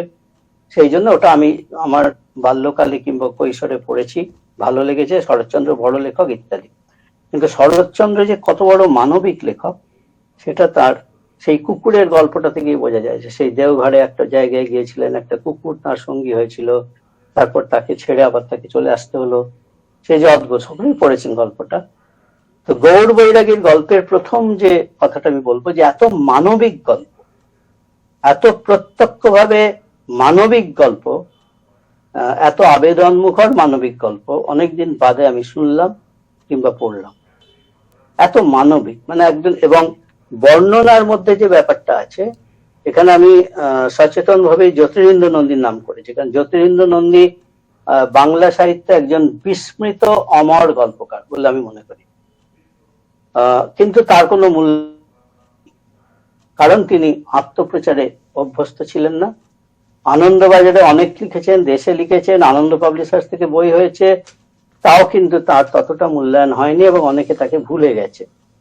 তো সেই জ্যোতিরিন্দ্র নন্দীর মধ্যে যেটা ছিল, তিনি পুরোপুরি শহুরে লোক, একটা ওই ছোট কাগজের অফিসে কাজ করতেন, একসময় সুনীল গঙ্গোপাধ্যায় তার সঙ্গে কাজ করতেন, পারস্পরিক বিড়ি বিনিময় হতো ইত্যাদি হতো। কিন্তু শহরের লোক হয়েও তার গল্পে যে প্রকৃতির যে বর্ণনা আমরা পাই, প্রকৃতির সঙ্গে অঙ্গাঙ্গী ভাবে তার অস্তিত্ব মিশে থাকতো গল্পের চরিত্ররা। একটা গল্প আছে, নাম ভুলে গেছি, যে একটা দাদু এবং তার নাতি দুইজনে মিলে সেই বনের মধ্যে দিয়ে যাচ্ছে, ফলের বন, এবং নানান, সেটা শুধু প্রকৃতিরই গল্প, কিংবা গিরগিটি, প্রকৃতির গল্প, আবার সেই সঙ্গে মানুষের মনের যে নির্মম ক্ষুধা, যে আসক্তি, তার গল্প। গিরগিটি, এক বৃদ্ধ লুকিয়ে লুকিয়ে গোপন ভাবে এক মহিলার চান করা দেখে, এটা গল্পের বিষয়। তো গৌর বৈরাগীর গল্প আমি সেই রকম ওই যে বর্ণনাগুলো, যখন ওই গ্রামে যাচ্ছে, রাস্তার দুপাশে যে ছবির মতো চিত্ররূপময় বর্ণনা তিনি দিয়েছেন, এটা কিন্তু আমার মনে হচ্ছিল যে জ্যোতিরিন্দ্র নন্দীর গল্পের ওই বর্ণনার সঙ্গে আমি কোথাও মিল খুঁজে পাচ্ছিলাম। অর্থাৎ দুজনেই ভালো লেখক, গ্রেট লেখক, জ্যোতিরিন্দ্র ভালো লেখক, গৌর বৈরাগীও ভালো লেখক, এটা আমি প্রমাণ করতে চাইছি। দ্বিতীয়ত, গল্পটা খুব সাধারণ একটা গল্প আপাত দৃষ্টিতে। এরকম বাজারে মাসি বসে থাকে অনেকেই, তাদের সঙ্গে আমাদের একটা ওইসব মানে সংলাপময় একটা সম্পর্ক তৈরি হয় ইত্যাদি হয়। তারপরে সেইটা আমরা অনেক সময় আমাদের নিজেদের সপক্ষে কাজে লাগাই, মানে ওই আত্মীয়তা, তাদের নির্বুদ্ধিতা এবং আমাদের শহরে চালাকির সুযোগ নিয়ে আমরা সেখানে অনেক দাম টাম কমিয়ে জিনিস নিয়ে থাকি। এখানেও সেরকম একটা ইঙ্গিত আছে, এবং দেখা গেছে যে মাসি কিন্তু অনেক উদার। মনে হয়েছে যে মাসি বুঝে সুঝেই 10 টাকার জিনিসটা 5 টাকায় দিচ্ছে, এরকম একটা ইঙ্গিত আছে। এবং সেই মাসি যে কত উদার এবং কত তার অনুভব ক্ষমতা কিংবা বোঝার ক্ষমতা, সেটা বোঝা যায় যখন তার মৃত্যুর পর তার রতন, তার নাতি, যখন যে লিস্টটা বার করে, তালিকা বার করে, সেখানে দেখা যাচ্ছে যে যাদের কাছে তিনি ধার নিয়েছিলেন সেই টাকাগুলোর উল্লেখ করা আছে, কিন্তু একজনের কাছে তিনি, হয়তো অনেকজনের কাছেই, সলিলের কাছে তিনি 15 টাকা পেতেন, সেইটা কিন্তু কোথাও উল্লেখ করা নেই। কত বড় হৃদয়বান, মানবিক, হৃদয়বতী মানবিক হলে একজন মহিলা এরকম ভাবে তার শেষ মুহূর্তে তিনি এই জিনিস করে যেতে পারেন। এবং এইটা যে গৌর বৈরাগী লিখেছেন এই গল্পটা, তিনি যে পর্যবেক্ষণ করেছেন একটা চরিত্রকে, মনে মনে গড়ে তুলেছেন, নির্মাণ করেছেন, ধীরে ধীরে ধীরে এবার একটা গল্পে তৈরি করেছেন। গল্পটা তো প্রথমে গল্পই মনে হয় না, মনে হয় বাস্তবিক একটা ফটোগ্রাফিক ছবি, পিকটোরিয়াল ডেসক্রিপশন অসম্ভব ভালো নেচারের, যেটা আমি বলেছি। এবং এরকম গল্প অনেকদিন বাদে, আমরা প্রত্যক্ষভাবে এরকম গল্প যেন লিখতে কোথাও একটা আমাদের অস্বস্তি থাকে। আমরা গল্প লিখতে গেলেই মনে হয় যে আমরা কিছু নতুন লিখবো, তার জন্য কিছু কায়দা কানুন করি, মিলান কুন্দেরার কোনো প্যারাগ্রাফের মতো গদ্যে মিশিয়ে দিই, এরকম নানান ব্যাপার হয়। কিন্তু গৌর বৈরাগী এখানে তিনি যেমন কথা বলেন, তিনি যেভাবে আমাদের কাছে উপস্থাপিত হন, নিজেকে উপস্থাপন করেন, সেইভাবেই তার গল্প ডাইরেক্টলি, প্রখর, প্রত্যক্ষভাবে ছেলের মতো আমাদের বুকে এসে লাগে। এবং আমরা যে অভিঘাতে যন্ত্রণায় কাতর হয়ে যাই, মাসির এই যে মহানুভবতার সামনে দাঁড়িয়ে আমাদের গেরস্থ যে নিচতা, যে কৃচ্ছ সাধন, সেসব অনেক ঠুনকো হয়ে যায়। এবং এই জন্য এই গল্পটা খুব মানবিক, এবং আমি মনে করি এই গল্পটা শরৎচন্দ্র চট্টোপাধ্যায়ের গল্পের সঙ্গে তুলনীয়। সেই জন্যই শরৎচন্দ্রের প্রসঙ্গটা আজকে খুব প্রাসঙ্গিক বলে আমার মনে হয়েছে। এবং এখানেই আমি আমার বক্তব্য শেষ করলাম। সবাইকে ধন্যবাদ, নমস্কার। অনেক ধন্যবাদ। আমরা 3টি গল্প নিয়ে দীর্ঘ আলোচনা শুনলাম। এরপরেও যদি কারো কিছু বলার থাকে আমরা একটু শুনবো, তারপরে আমরা একটু ম্যাগাজিনের আলোচনায় যাব। যদি আমি গৌরদার গল্প নিয়ে একটু বলবো। গৌরদার গল্প নিয়ে আমি সামান্য 2-1 কথা বলবো। বলুন। বিষয়টা হচ্ছে, নীলাঞ্জন দা এত ভালো আলোচনা করেছেন, মানে কি বলবো, ধরে ধরে আলোচনা করা যাকে বলে আর কি। তো আমি নীলাঞ্জন দার সঙ্গে একেবারেই একমত। গৌর বৈরাগীর গল্প আমি বহুবার পড়েছি, শুনেছি। তো গৌরদার, আমি একটা ভাষা আমার মনে হচ্ছে ইংরেজিতে কিন অবজারভেশন, মানে কিন অবজারভেশন, মানুষের যে নানান, আমাদের বাজার যাওয়া, কি ধরুন বাস স্ট্যান্ডে দাঁড়িয়ে থাকা, স্টেশনে দাঁড়িয়ে থাকা, মানে এই বহু মানুষকে কিভাবে একটা লেখক কত নিখুঁত পর্যবেক্ষণ করতে পারেন, তার একটা কি নিখুঁত বর্ণনা করেছেন, ভাবা যায় না। আর আমি নীলাঞ্জনদার সঙ্গে একমত। আমি যার জন্য বারবারই শরৎচন্দ্রের কথাটা আমি উত্থাপন করেছিলাম, 3 জনের গল্পের মধ্যেই আমি সেটা খুঁজে পেয়েছি। তবে গৌরদার এই যে মূল্যবোধ, মানবিক মূল্যবোধের চর্চাটা তো ক্রমশ কমে যাচ্ছে। সমস্ত সাংস্কৃতিক সমস্ত দিকেই মানবিক মূল্যবোধকে কিভাবে আরো নষ্ট করে দেওয়া যায়, কলুষিত করা যায়, সেই প্রক্রিয়া কিন্তু সমস্ত দিক থেকেই আছে। সেখানে সাহিত্যিকরা এই মূল্যবোধের চর্চা করছেন, এটা ব্যতিক্রমী এবং ইতিহাস নিশ্চয়ই একদিন মনে রাখবে। তবে একটা জায়গায় গৌরদার গল্পে আমাকে খুব হন্ট করেছে। এটা কেন গৌরদা বললেন আমি বুঝতে পারছি না।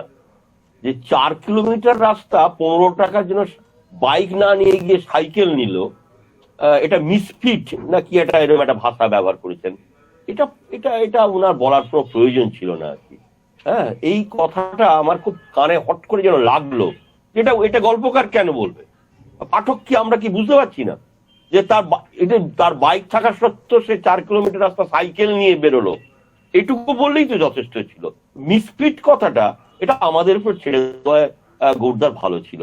একটি অসাধারণ গল্প গৌরদার শুনলাম। আপনাকে অনেক অনেক নমস্কার।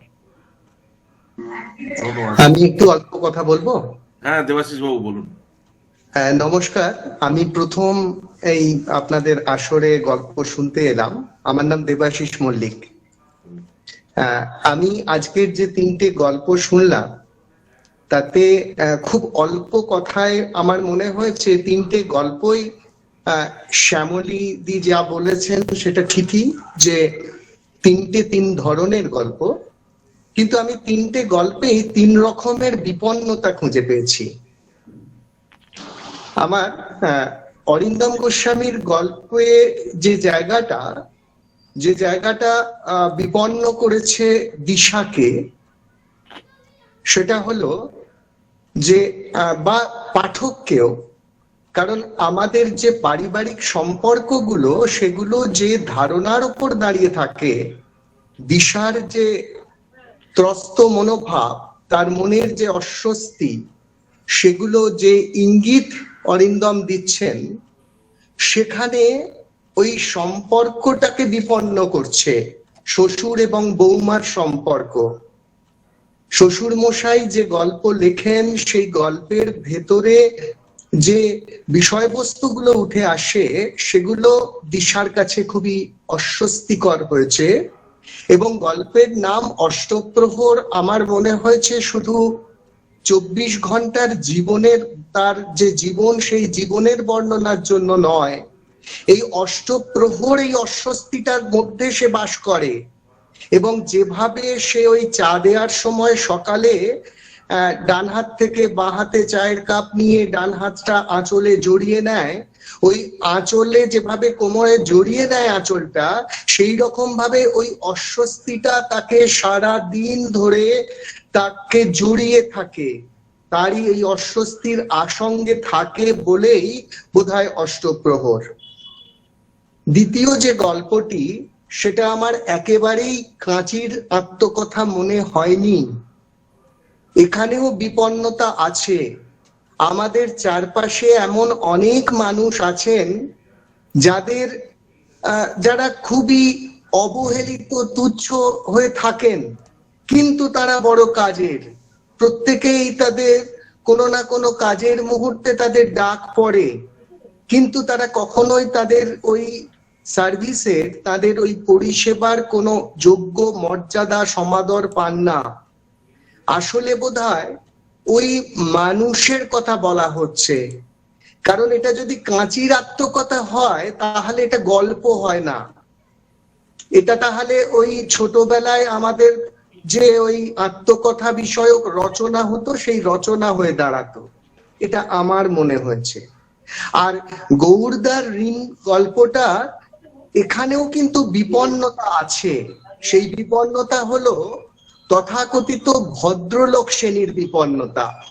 যে ভদ্রলোক তিনি মহৎ হওয়ার বাসনায় 15 টাকা দেবেন বলে তার ওই 15 টাকা ঋণ থাকার, মাসির কাছে ঋণ থাকার জন্য অস্বস্তি আছে, সেটা তার ভালো মানুষ নিঃসন্দেহে, এবং সেটা তিনি ফেরত দিতে চান, ঋণ রাখতে চান না, এবং তার জন্য 4 কিলোমিটার ছুটির দিনের আরামের কে তুচ্ছ করে তিনি পরিশ্রম করে সাইকেল নিয়ে বেরিয়ে পড়েন, এই পরিশ্রম করতে রাজি থাকেন। তারপরেও তিনি পৌঁছে যান যে বাস্তব সত্যের সামনে দাঁড়ান, এবং সেখানে দেখা যায় ওই কথিত ভদ্রলোক শ্রেণীর ভালো মানুষের কাছে ওই মাসি, যার মৃত্যুর মুহূর্তে সে তার পাওনাগুলো লিখে যাচ্ছে, মানে পাওনাগুলো লিখছে না, সে তার কাছে পাওনা আছে, পাওনাদারদের তালিকা করে কত টাকা তার ঋণ রয়ে যাচ্ছে সেগুলো সে লিখে যাচ্ছে, এবং ছেলেকে বলছে তুই পারলে এগুলো শোধ করে দিস, তা না হলে আমি শান্তি পাবো না। অসাধারণ একটা জায়গায় উত্তীর্ণ হয়ে যাচ্ছে একেবারে সাধারণ এই কালো মাসি চরিত্রটি। এবং এটা ওই যেহেতু সলিল আর টাকা দেওয়ার কথা ভাবতে পারছে না, তার পকেটের ভেতরে থাকা ওই মধ্যবিত্ত ভদ্রলোক সুলভ যে দান করবে, একটু বেশি দান করে মহৎ হবে, সেই বাসনাটা চুরচুর হয়ে ভেঙে যাচ্ছে, এবং ওই অভিঘাতে ভাঙছে যে মানুষটা কালো মাসি, সে তার কাছে সে নিজের ক্ষুদ্রত্বটা উপলব্ধির জায়গায় পৌঁছাচ্ছে, এবং গল্পের সার্থকতাটা ওই জায়গায় বলে আমার মনে হয়েছে। আমি এটুকুই বলবো, আর কিছু নয়। ধন্যবাদ। ধন্যবাদ আমি ধন্যবাদ আপনাকে। আমি একটা ঘটনা না বলে পারছি না। এই গল্পটা গৌরদার ইয়েতে একটা রিসেন্টলি একটা নিউজ এসছিল। সেটা হচ্ছে চেন্নাইতে এক ফ্যামিলি, একটা বাবা ছেলে সি বিচে ঘুরছিল। তো সেই সময় ছেলের খুব ওই আলু কাবলি বা চানাচুর কিছু একটা খাওয়ার ইচ্ছে হয়েছিল। তো তখন পয়সা ছিল না, তো চানাচুরওয়ালা দিয়েছে তাদেরকে, ছেলেকে দিয়েছে এবং বলেছে ঠিক আছে আপনি দিয়ে যাবেন, পরে দিয়ে দেবেন।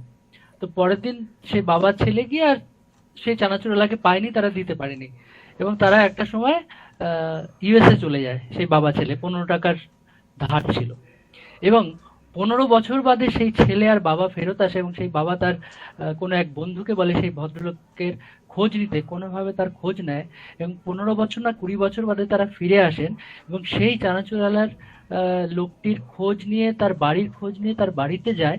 যথারীতি তিনি মারা গেছেন এবং তার ছেলের হাতে 25,000 টাকা তুলে দিয়ে আসেন সেই বাবা আর ছেলে। শুধু সেই পারপাসেই তারা ইউএস থেকে এসেছেন, সেই যে ঋণ টাকা ধার নিয়ে খেয়েছিলেন সেটা ফেরত দেওয়ার জন্য। বাহ, চমৎকার। আর কেউ কি কিছু বলবেন? আর না হলে আমরা একটু আমার শোনা যাচ্ছে? হ্যাঁ অমিত দা বলুন। হ্যাঁ, আমি বলতাম না আজকে, কারণ আমার যা বলার প্রায় সব কথাই বলা হয়ে গেছে। কিন্তু যেহেতু তখন একটু আলু ছোলা মুড়ি দিয়ে চা খাচ্ছিলাম, ফলে ওই সময়টা আমার পক্ষে খুব বিড়ম্বনাদায়ক ছিল বলে আমি ওই মুহূর্তটা একটু বিব্রত হয়ে গেছিলাম। আমি গল্পের আলোচনা যা হয়েছে বেশিরভাগ ক্ষেত্রেই খুব যুক্তিযুক্ত আলোচনা হয়েছে। আমার যেটা বলার আমি শুধু সেইটুকু অ্যাড করবো, বাকিটা আমার যারা বলেছেন তাদের সাথে আমি একমত বলে আর সেটার পুনরাবৃত্তি করব না। প্রথম যে গল্পটা, অরিন্দম গোস্বামীর গল্পটা, মানে অত্যন্ত উচ্চমানের একটা গল্প।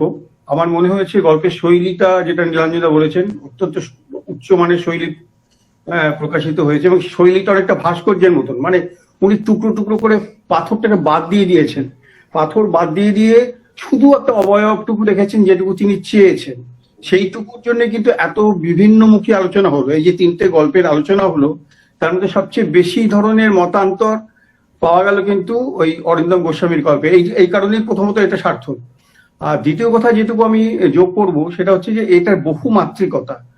যে আমার শুনতে শুনতে যেটা মনে হচ্ছিল যে একজন লেখক, যে লেখক তার একটা মানে পারিবারিক সত্তা আছে, সেই সত্তা, তার সামাজিক সত্তা, এই সত্তাগুলো তো সবারই থাকে, কিন্তু তার যে লেখক সত্তা, সেই লেখক সত্তার সাথে এই সত্তাগুলো কিন্তু লড়াই আছে। লড়াই যদি না থাকতো তাহলে অন্য কারোর চোখে কিন্তু বৈষম্যটা ধরা পড়তো না।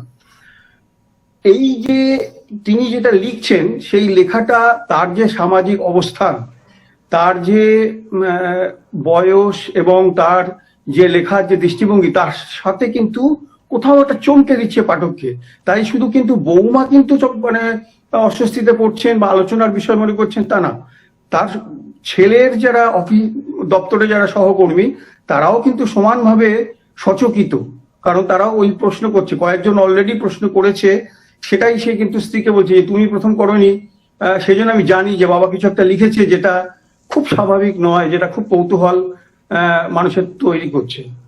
এইভাবে গল্পটা কিন্তু এগোচ্ছে যখন, তখন প্রথমত আমার মনে হয়েছে যে এই লেখকের যে কতগুলো সত্তা থাকে, সেই সত্তাগুলোর সাথে লড়াই করে একটা লেখককে লিখতে হয় এবং সেইটার জন্যই কিন্তু সাহিত্যর যে সমালোচনা, সেই সমালোচনা কিন্তু যুগে যুগে পাল্টে যায়। আমরা যারা সাহিত্য সমালোচনা সম্পর্কে সমস্ত আগ্রহ প্রকাশ করি তারা জানেন যে প্রথম দিকে গল্প কিভাবে বিচার করা হতো, গল্প উপন্যাস, তারপরে কিভাবে বিচার করা হচ্ছে এবং আমি সাম্প্রতিক কালে কোন সময় লিখেছেন, কোন পরিবারে জন্মেছেন, কাদের সঙ্গে মিশেছেন এবং তার ব্যক্তিগত জীবনের খুঁটিনাটিও কিভাবে সমালোচকরা তার লেখার ব্যাখ্যার জন্য তুলে আনেন, এটা সমান গুরুত্বপূর্ণ হয়ে উঠেছে আধুনিক সমালোচনায়। তো এইখানে কিন্তু বৌমা হচ্ছেন সেই পাঠক যিনি অষ্টপ্রহর কিন্তু একজন লেখকের ওই বহুমুখী সত্তাটা দেখছেন আর মেলাতে পারছেন না। এটা হচ্ছে প্রথম বহুমাত্রিকতা লেখকের তরফে, যে তার কিন্তু একমাত্রিকতা যদি থাকতো তাহলে এত চমকে দিতেন না তিনি তাকে, মানে পাঠকদের। দ্বিতীয় বহুমাত্রিকতা হচ্ছে মানে বৌমার ক্ষেত্রে তার ছেলে কিন্তু হাত তুলে দিয়েছে। ছেলে বলছে যে আমি বলে দিয়েছি, বাবার সাথে কথা বলতে, বাবাকে জানতে গেলে বাবার সাথে কথা বলে নাও। অর্থাৎ ওই যে দোলাচল, ওই যে রহস্যময়তা, এই যে আলো ছায়ার খেলা বাবার জীবনে রয়েছে, সেটা তার তার তার তার অধিগত নয়, তাতে তার আগ্রহও নেই।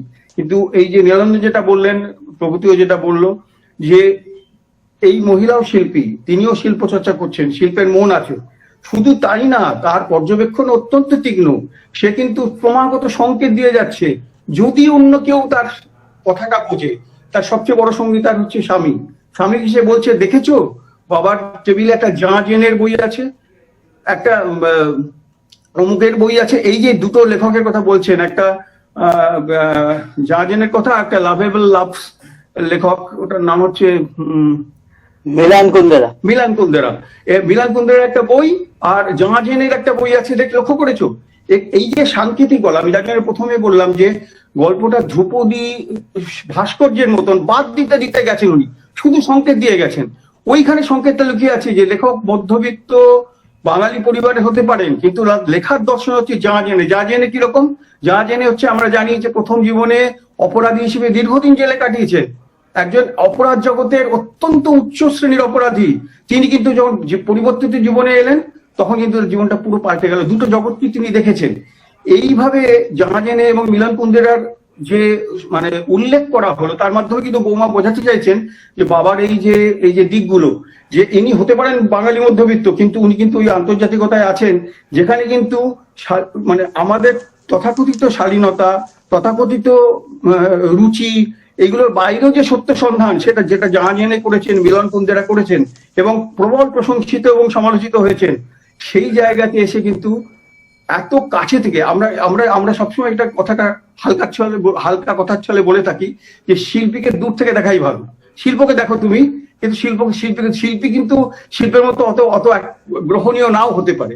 এবং এই কথাটা এমনকি শরৎচন্দ্রের কথা আলোচনা শরৎচন্দ্র বলতেন, যারা লেখা তার কাছে লেখক হওয়ার বাসনা নিয়ে আসতো, যে লেখক হয়েও না, বড় কঠিন জীবন। কারণ উনি ওনার নিজের জীবন দিয়ে জানতেন যে জীবনে যন্ত্রণাটা উনি পেয়েছেন এবং ওই বিচিত্র জগৎটা সৃষ্টি করতে পেরেছেন, সেটা সবার পক্ষে সম্ভব নয়। এই যন্ত্রণায় বিষটা ধারণ করে অমৃত তুলে আনা, এটা সবার পক্ষে সম্ভব নয়। তো এই যে জায়গাটা, সেই জায়গাটা কিন্তু বৌমা দেখছে নষ্টপ্রহর, একটা লেখকের ইনস অ্যান্ড আউটস, এই জায়গাটা এত সূক্ষ্মভাবে ধরেছেন। এবং প্রকৃতির সাথে আমি খুব একমত। অমিতা, একটা কথা এর সঙ্গে একটু যোগ করে দিই, উনি আবার এটাও বলেছেন যে নিয়মিত ইন্টারভেলের লেখেন, মানে হ্যাঁ। এবং এবং এবং এই যে জায়গাটা, তাতে প্রগতি একটা কথা বলেছে যে এই গল্পটা পড়ার গল্প, এটা কিন্তু শোনার গল্প নয় আদপেই। এই গল্পটা কিন্তু পড়ার গল্প, এত সাংকেতিক এবং ভাস্কর্যের শৈলীতে লেখা। এবং এইটা হচ্ছে একটা লেখকের লেখা নিয়ে নয়, তার জীবন নিয়ে নয়, সেই লেখকের যে চরিত্রটা, সেই চরিত্রটা আরেকজন ঘনিষ্ঠ সম্পর্কিত কারুর চোখে ধরা পড়ছে, যে নিজেও একজন শিল্পী, যার জন্য গল্পটা একদম অনন্য সাধারণ। এটা আমার একটু যোগ করা ছিল। আর বাকি গল্পগুলো নিয়ে অন্যান্যরা যা বলেছেন আমি একমত। হ্যাঁ, ধন্যবাদ। আমরা আলোচনা শুনলাম। এবার আমরা একটু ম্যাগাজিনের আলোচনায় একটু যাই, যে আমাদের এবার পয়লা বৈশাখে যে ম্যাগাজিন হবে সেই সম্পর্কে তপনবাবুকে একটু বলবো, যে আপনি যদি একটু বলেন যে। হ্যাঁ, শোনা যাচ্ছে দীপারুন? হ্যাঁ, শোনা যাচ্ছে, বলুন। আচ্ছা, আমাদের প্রত্যেকবারই কথা ওঠে, বিশেষ করে গত শারদীয়া সংখ্যা ব্যাপারে কথা উঠেছিল, বা তার আগের নববর্ষ সংখ্যাতে কথা উঠেছিল, যে এটার মুদ্রিত সংখ্যা করা যায় কিনা। তাতে অনেকেই বলেছিলেন যে তিনি এই পরিমাণ কন্ট্রিবিউট করতে পারেন, কেউ অনেকে বলেছিলেন, কিন্তু আমরা ঠিক বুঝে উঠতে পারছিলাম না যে সত্যি সত্যি মুদ্রিত সংখ্যা কিভাবে করব, কার কতটা কন্ট্রিবিউট করবেন, সেইভাবে ব্যাপারটা হয়ে থেমে গেছিল। তো এইবারে আমাদের যখন এই অনুষ্ঠানটা আমি ডিজিটাল সংখ্যার ব্যাপারে বলা হলো, তখন আমাদের মধ্যে আছেন দিলীপ প্রামাণিক, তিনি কিছু বলবেন।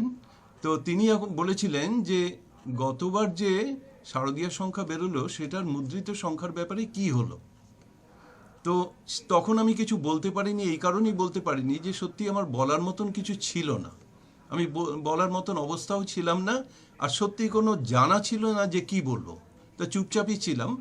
কিন্তু পরে যখন আবার এই সংখ্যাটার কথা হলো, তখন মনে হলো যে এই বিষয়ে কিছু কথা বলা দরকার। কিন্তু আমি দীপারুনের সাহায্য নিলাম, কারণ দীপারুনের সাথে আমার একবার আলোচনা হয়েছিল যে এই মুদ্রণ সংখ্যার ব্যাপারে কি করা যায়, তখন ও কিছুটা আমাকে সাজেশন দিয়েছিল। সুতরাং আমি দিলীপবাবুকে বলবো 2-4 লাইনের মধ্যে একটু বলে, এবং তারপরে সেটা দীপারুণ সেইটাকে এক্সপ্লেন করবে এবং বলবে যে এটার কতটা মানে প্র্যাকটিক্যাল হবে আমাদের সকলের জন্য, আর্থিকভাবে হলেও হোক এবং সাংস্কৃতিক দিক থেকেও হোক। তা দিলীপবাবু, কাইন্ডলি আপনি যদি একটু বলেন যে এই বিষয়ে আপনার বক্তব্য খুব সংক্ষেপে।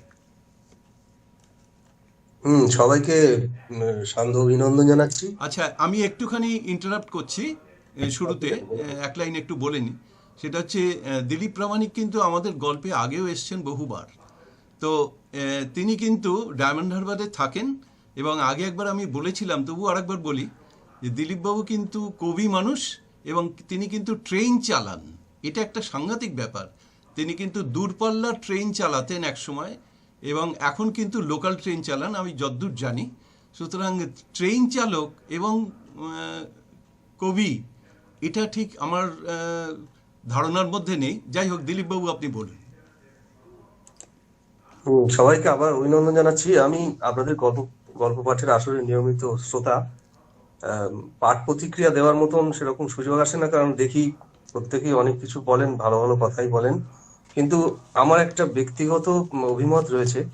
আমরা পাঠ প্রতিক্রিয়া দেওয়ার সময় যদি একটু সংক্ষিপ্ত দিই, 3-4 লাইন 6 লাইন হলে কি হয়, তাহলে অন্যরাও একটু বলার সুযোগ পায় আর কি। কেননা একজন বলতে থাকেন তো গল্পের থেকেও পাঠক প্রতিক্রিয়া অনেক বিশাল হয়ে যায়। আমরা যে সমস্ত গল্পগুলো শুনি, পাশাপাশি প্রতিক্রিয়া শুনতে শুনতে অনেকটা সময়, ভালো খারাপ না, কিন্তু কথা হচ্ছে যে আরো অন্যরা কেউ কিছু বললে বা বলতে চাইলে হয়তো সুযোগ পাওয়া যেত। আজকেই তো দেখা যায় যে অনেকটা সময়, প্রায় আমরা 1.5 ঘন্টার উপরে আমরা এখানে আছি। যেটা আমাকে তখনও বলতে বললেন, আমরা শারদীয়া সংখ্যা যখন করেছিলাম, সেখানে আমারও গল্প ছিল। আমি মূলত, উনি বললেন যে আমি কবি হিসেবেই প্রতিষ্ঠিত মানে ইতিমধ্যে আমার বেশ কিছু কবিতার বই বেরিয়েছে আর কি। গল্পের বই নেই, কিন্তু ছোট ছোট গল্প লিখি বিভিন্ন পত্র পত্রিকায়। তো সবচেয়ে আগে ধন্যবাদ জানাবো তপনবাবু, যে বইটা বেরিয়েছে ওটা খুব ভালো বই, শুনেছি কিন্তু আমার পড়া হয়নি, সংগ্রহ করব। আর অভিনন্দন জানাবো তাকে। আর যে 3টে গল্প পাঠ হয়েছে, সত্যি ভালো গল্প, ভালো লেগেছে। বলার মধ্যে এটাই যে আমরা যে সমস্ত গল্পগুলো মানে ডিজিটাল পত্রিকা হিসেবে বের করি, তাতে পাঠ প্রতিক্রিয়া থাকে, এবং তাতে মানুষের মানে যে গল্প লেখা হলো তাতে সংক্ষিপ্ত করে যেগুলো থাকে, তাতে কি হয়, বেশ ভালো একটা অন্যরকম মাত্রা তৈরি হয়। সেটা ই বুক হিসেবে বেরিয়ে আমরা পড়ে দেখেছি যে খুব খুব ভালো সমালোচিত হয়েছে এবং মানুষের কাছে পৌঁছেছে। তো এটা মুদ্রিত হয়ে বেরোলে আমাদের সবাই ভালো লাগবে, কারণ এটা সংরক্ষণ করা বই কেন আমরা সংগ্রহ করি বা রাখি বা ছাপাই, সংরক্ষণ করে রাখার জন্য। এই পত্রিকা সবসময় সংরক্ষণ করা সম্ভব হয় না, ডিজিটালি সেটা নষ্ট হয়ে যেতে পারে বা হারিয়ে যেতে পারে।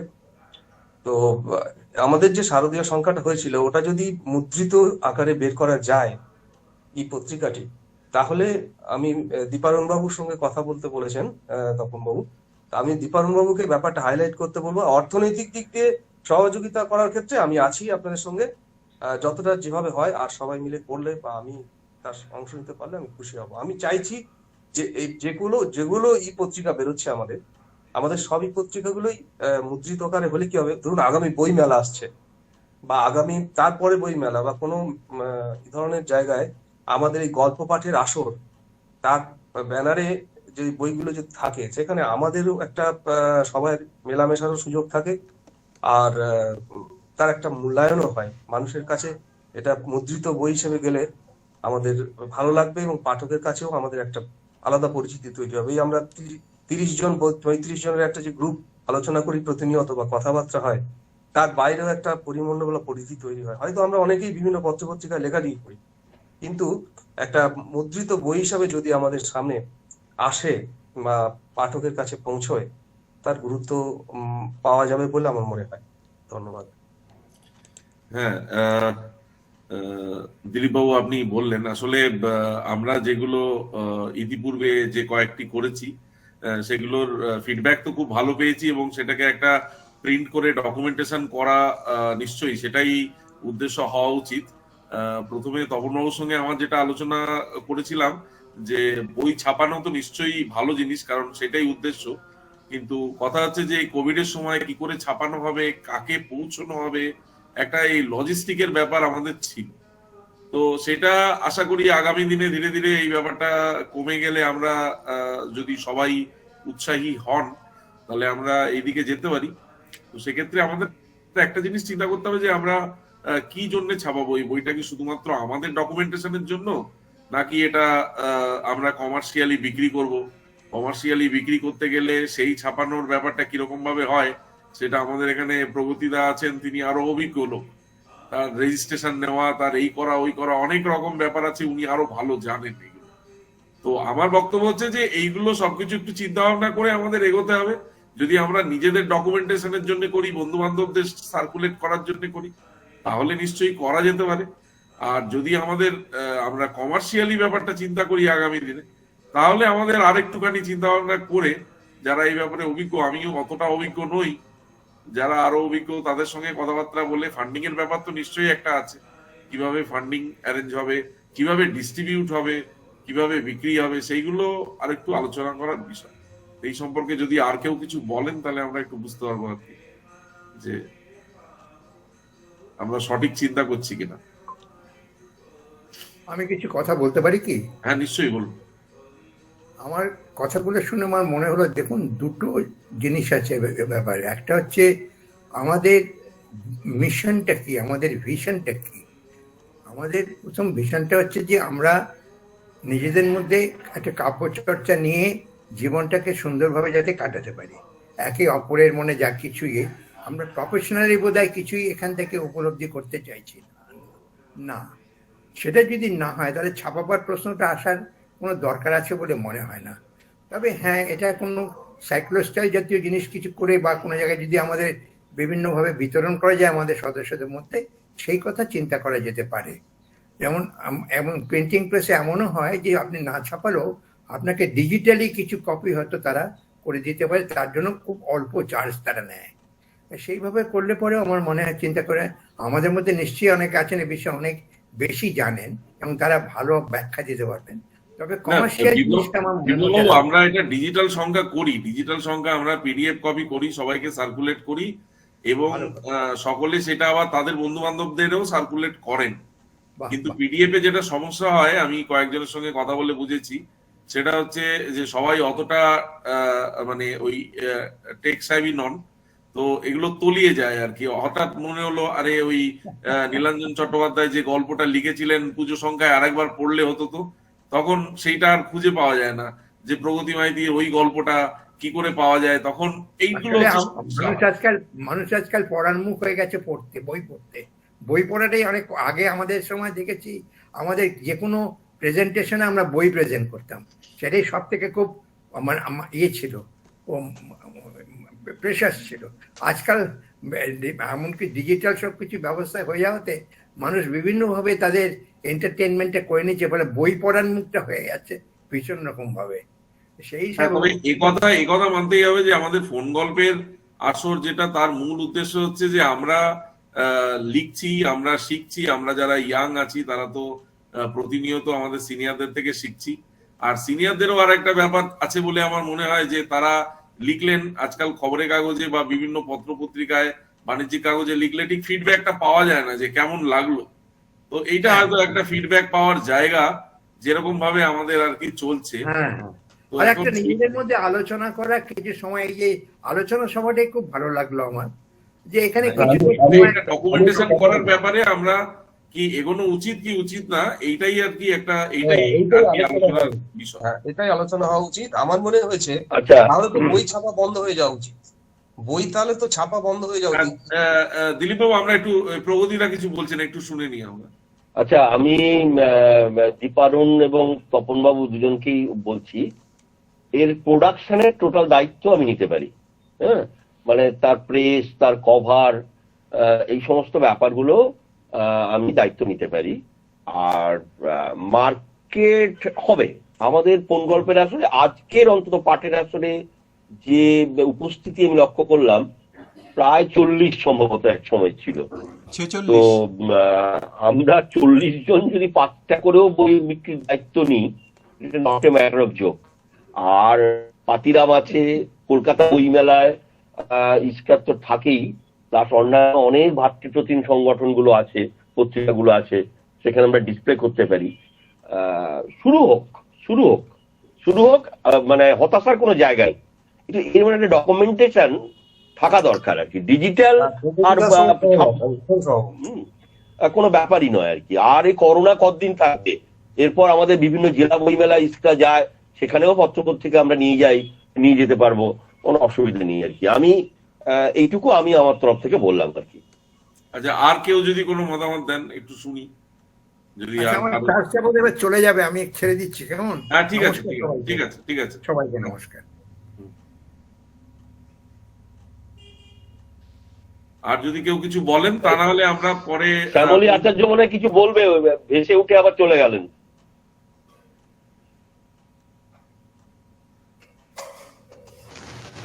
আচ্ছা, আমি দেবাশিস দা, আমি কিছু বলবো? হ্যাঁ দেবাশিস দা, বলুন। বলছি, আমার দুটো সংখ্যায় প্রিন্ট আউট করা আছে আমার কাছে, সুতরাং আমার কাছে ওই ব্যাপারটা নেই যে আমার সবসময় কম্পিউটার খুলেই দেখতে হবে। দুটো সংখ্যাই আমার সামনের ওপরেই আছে, সুতরাং কেউ যদি চায় তো ইচ্ছা করলে প্রিন্টও তো করে নিতে পারে, যদি যতক্ষণ না প্রিন্ট হচ্ছে আর কি, তাই বলছি, এই সুযোগটাও আছে আর কি।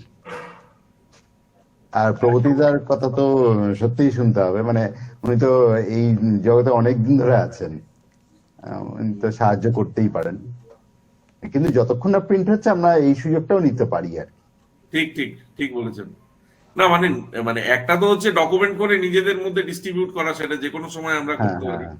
আর আরেকটা প্রগতিদা যেটা বললেন যে আমরা একটা মানে 40-50 জনের গ্রুপ আছি, হয়তো 150-200 কপি বিক্রি করাটা খুব একটা বড় ব্যাপার নয়। আমাদের উদ্দেশ্য এটা কখনোই থাকবে না যে আমরা এটা বিক্রি করে রোজগার করব, কিন্তু কথা হচ্ছে যে এটা যদি সার্কুলেট হয় তাহলে কিরকম হয়, এইটাই আর কি আলোচনা।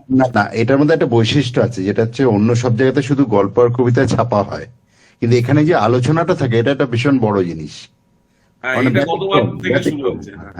একদম এই কারণেই পত্রিকাটাকে ছাপার জন্য গুরুত্ব দিচ্ছি আর কি। এই ধরনের পত্রিকা বাজারে নেই। প্রত্যেকটা গল্পের পরে তার আলোচনা এবং সমালোচনা, এটা একটা অদ্ভুত ব্যাপার। এইটা যদি মানুষের কাছে, পাঠকের কাছে পৌঁছয়, এই গল্প পাঠের আসরের আর একটা অন্য মাত্রায় পৌঁছবে বলে আমার মনে হয়েছে। সেই জন্যই আমি একটু উৎসাহ দেখাচ্ছি আর কি।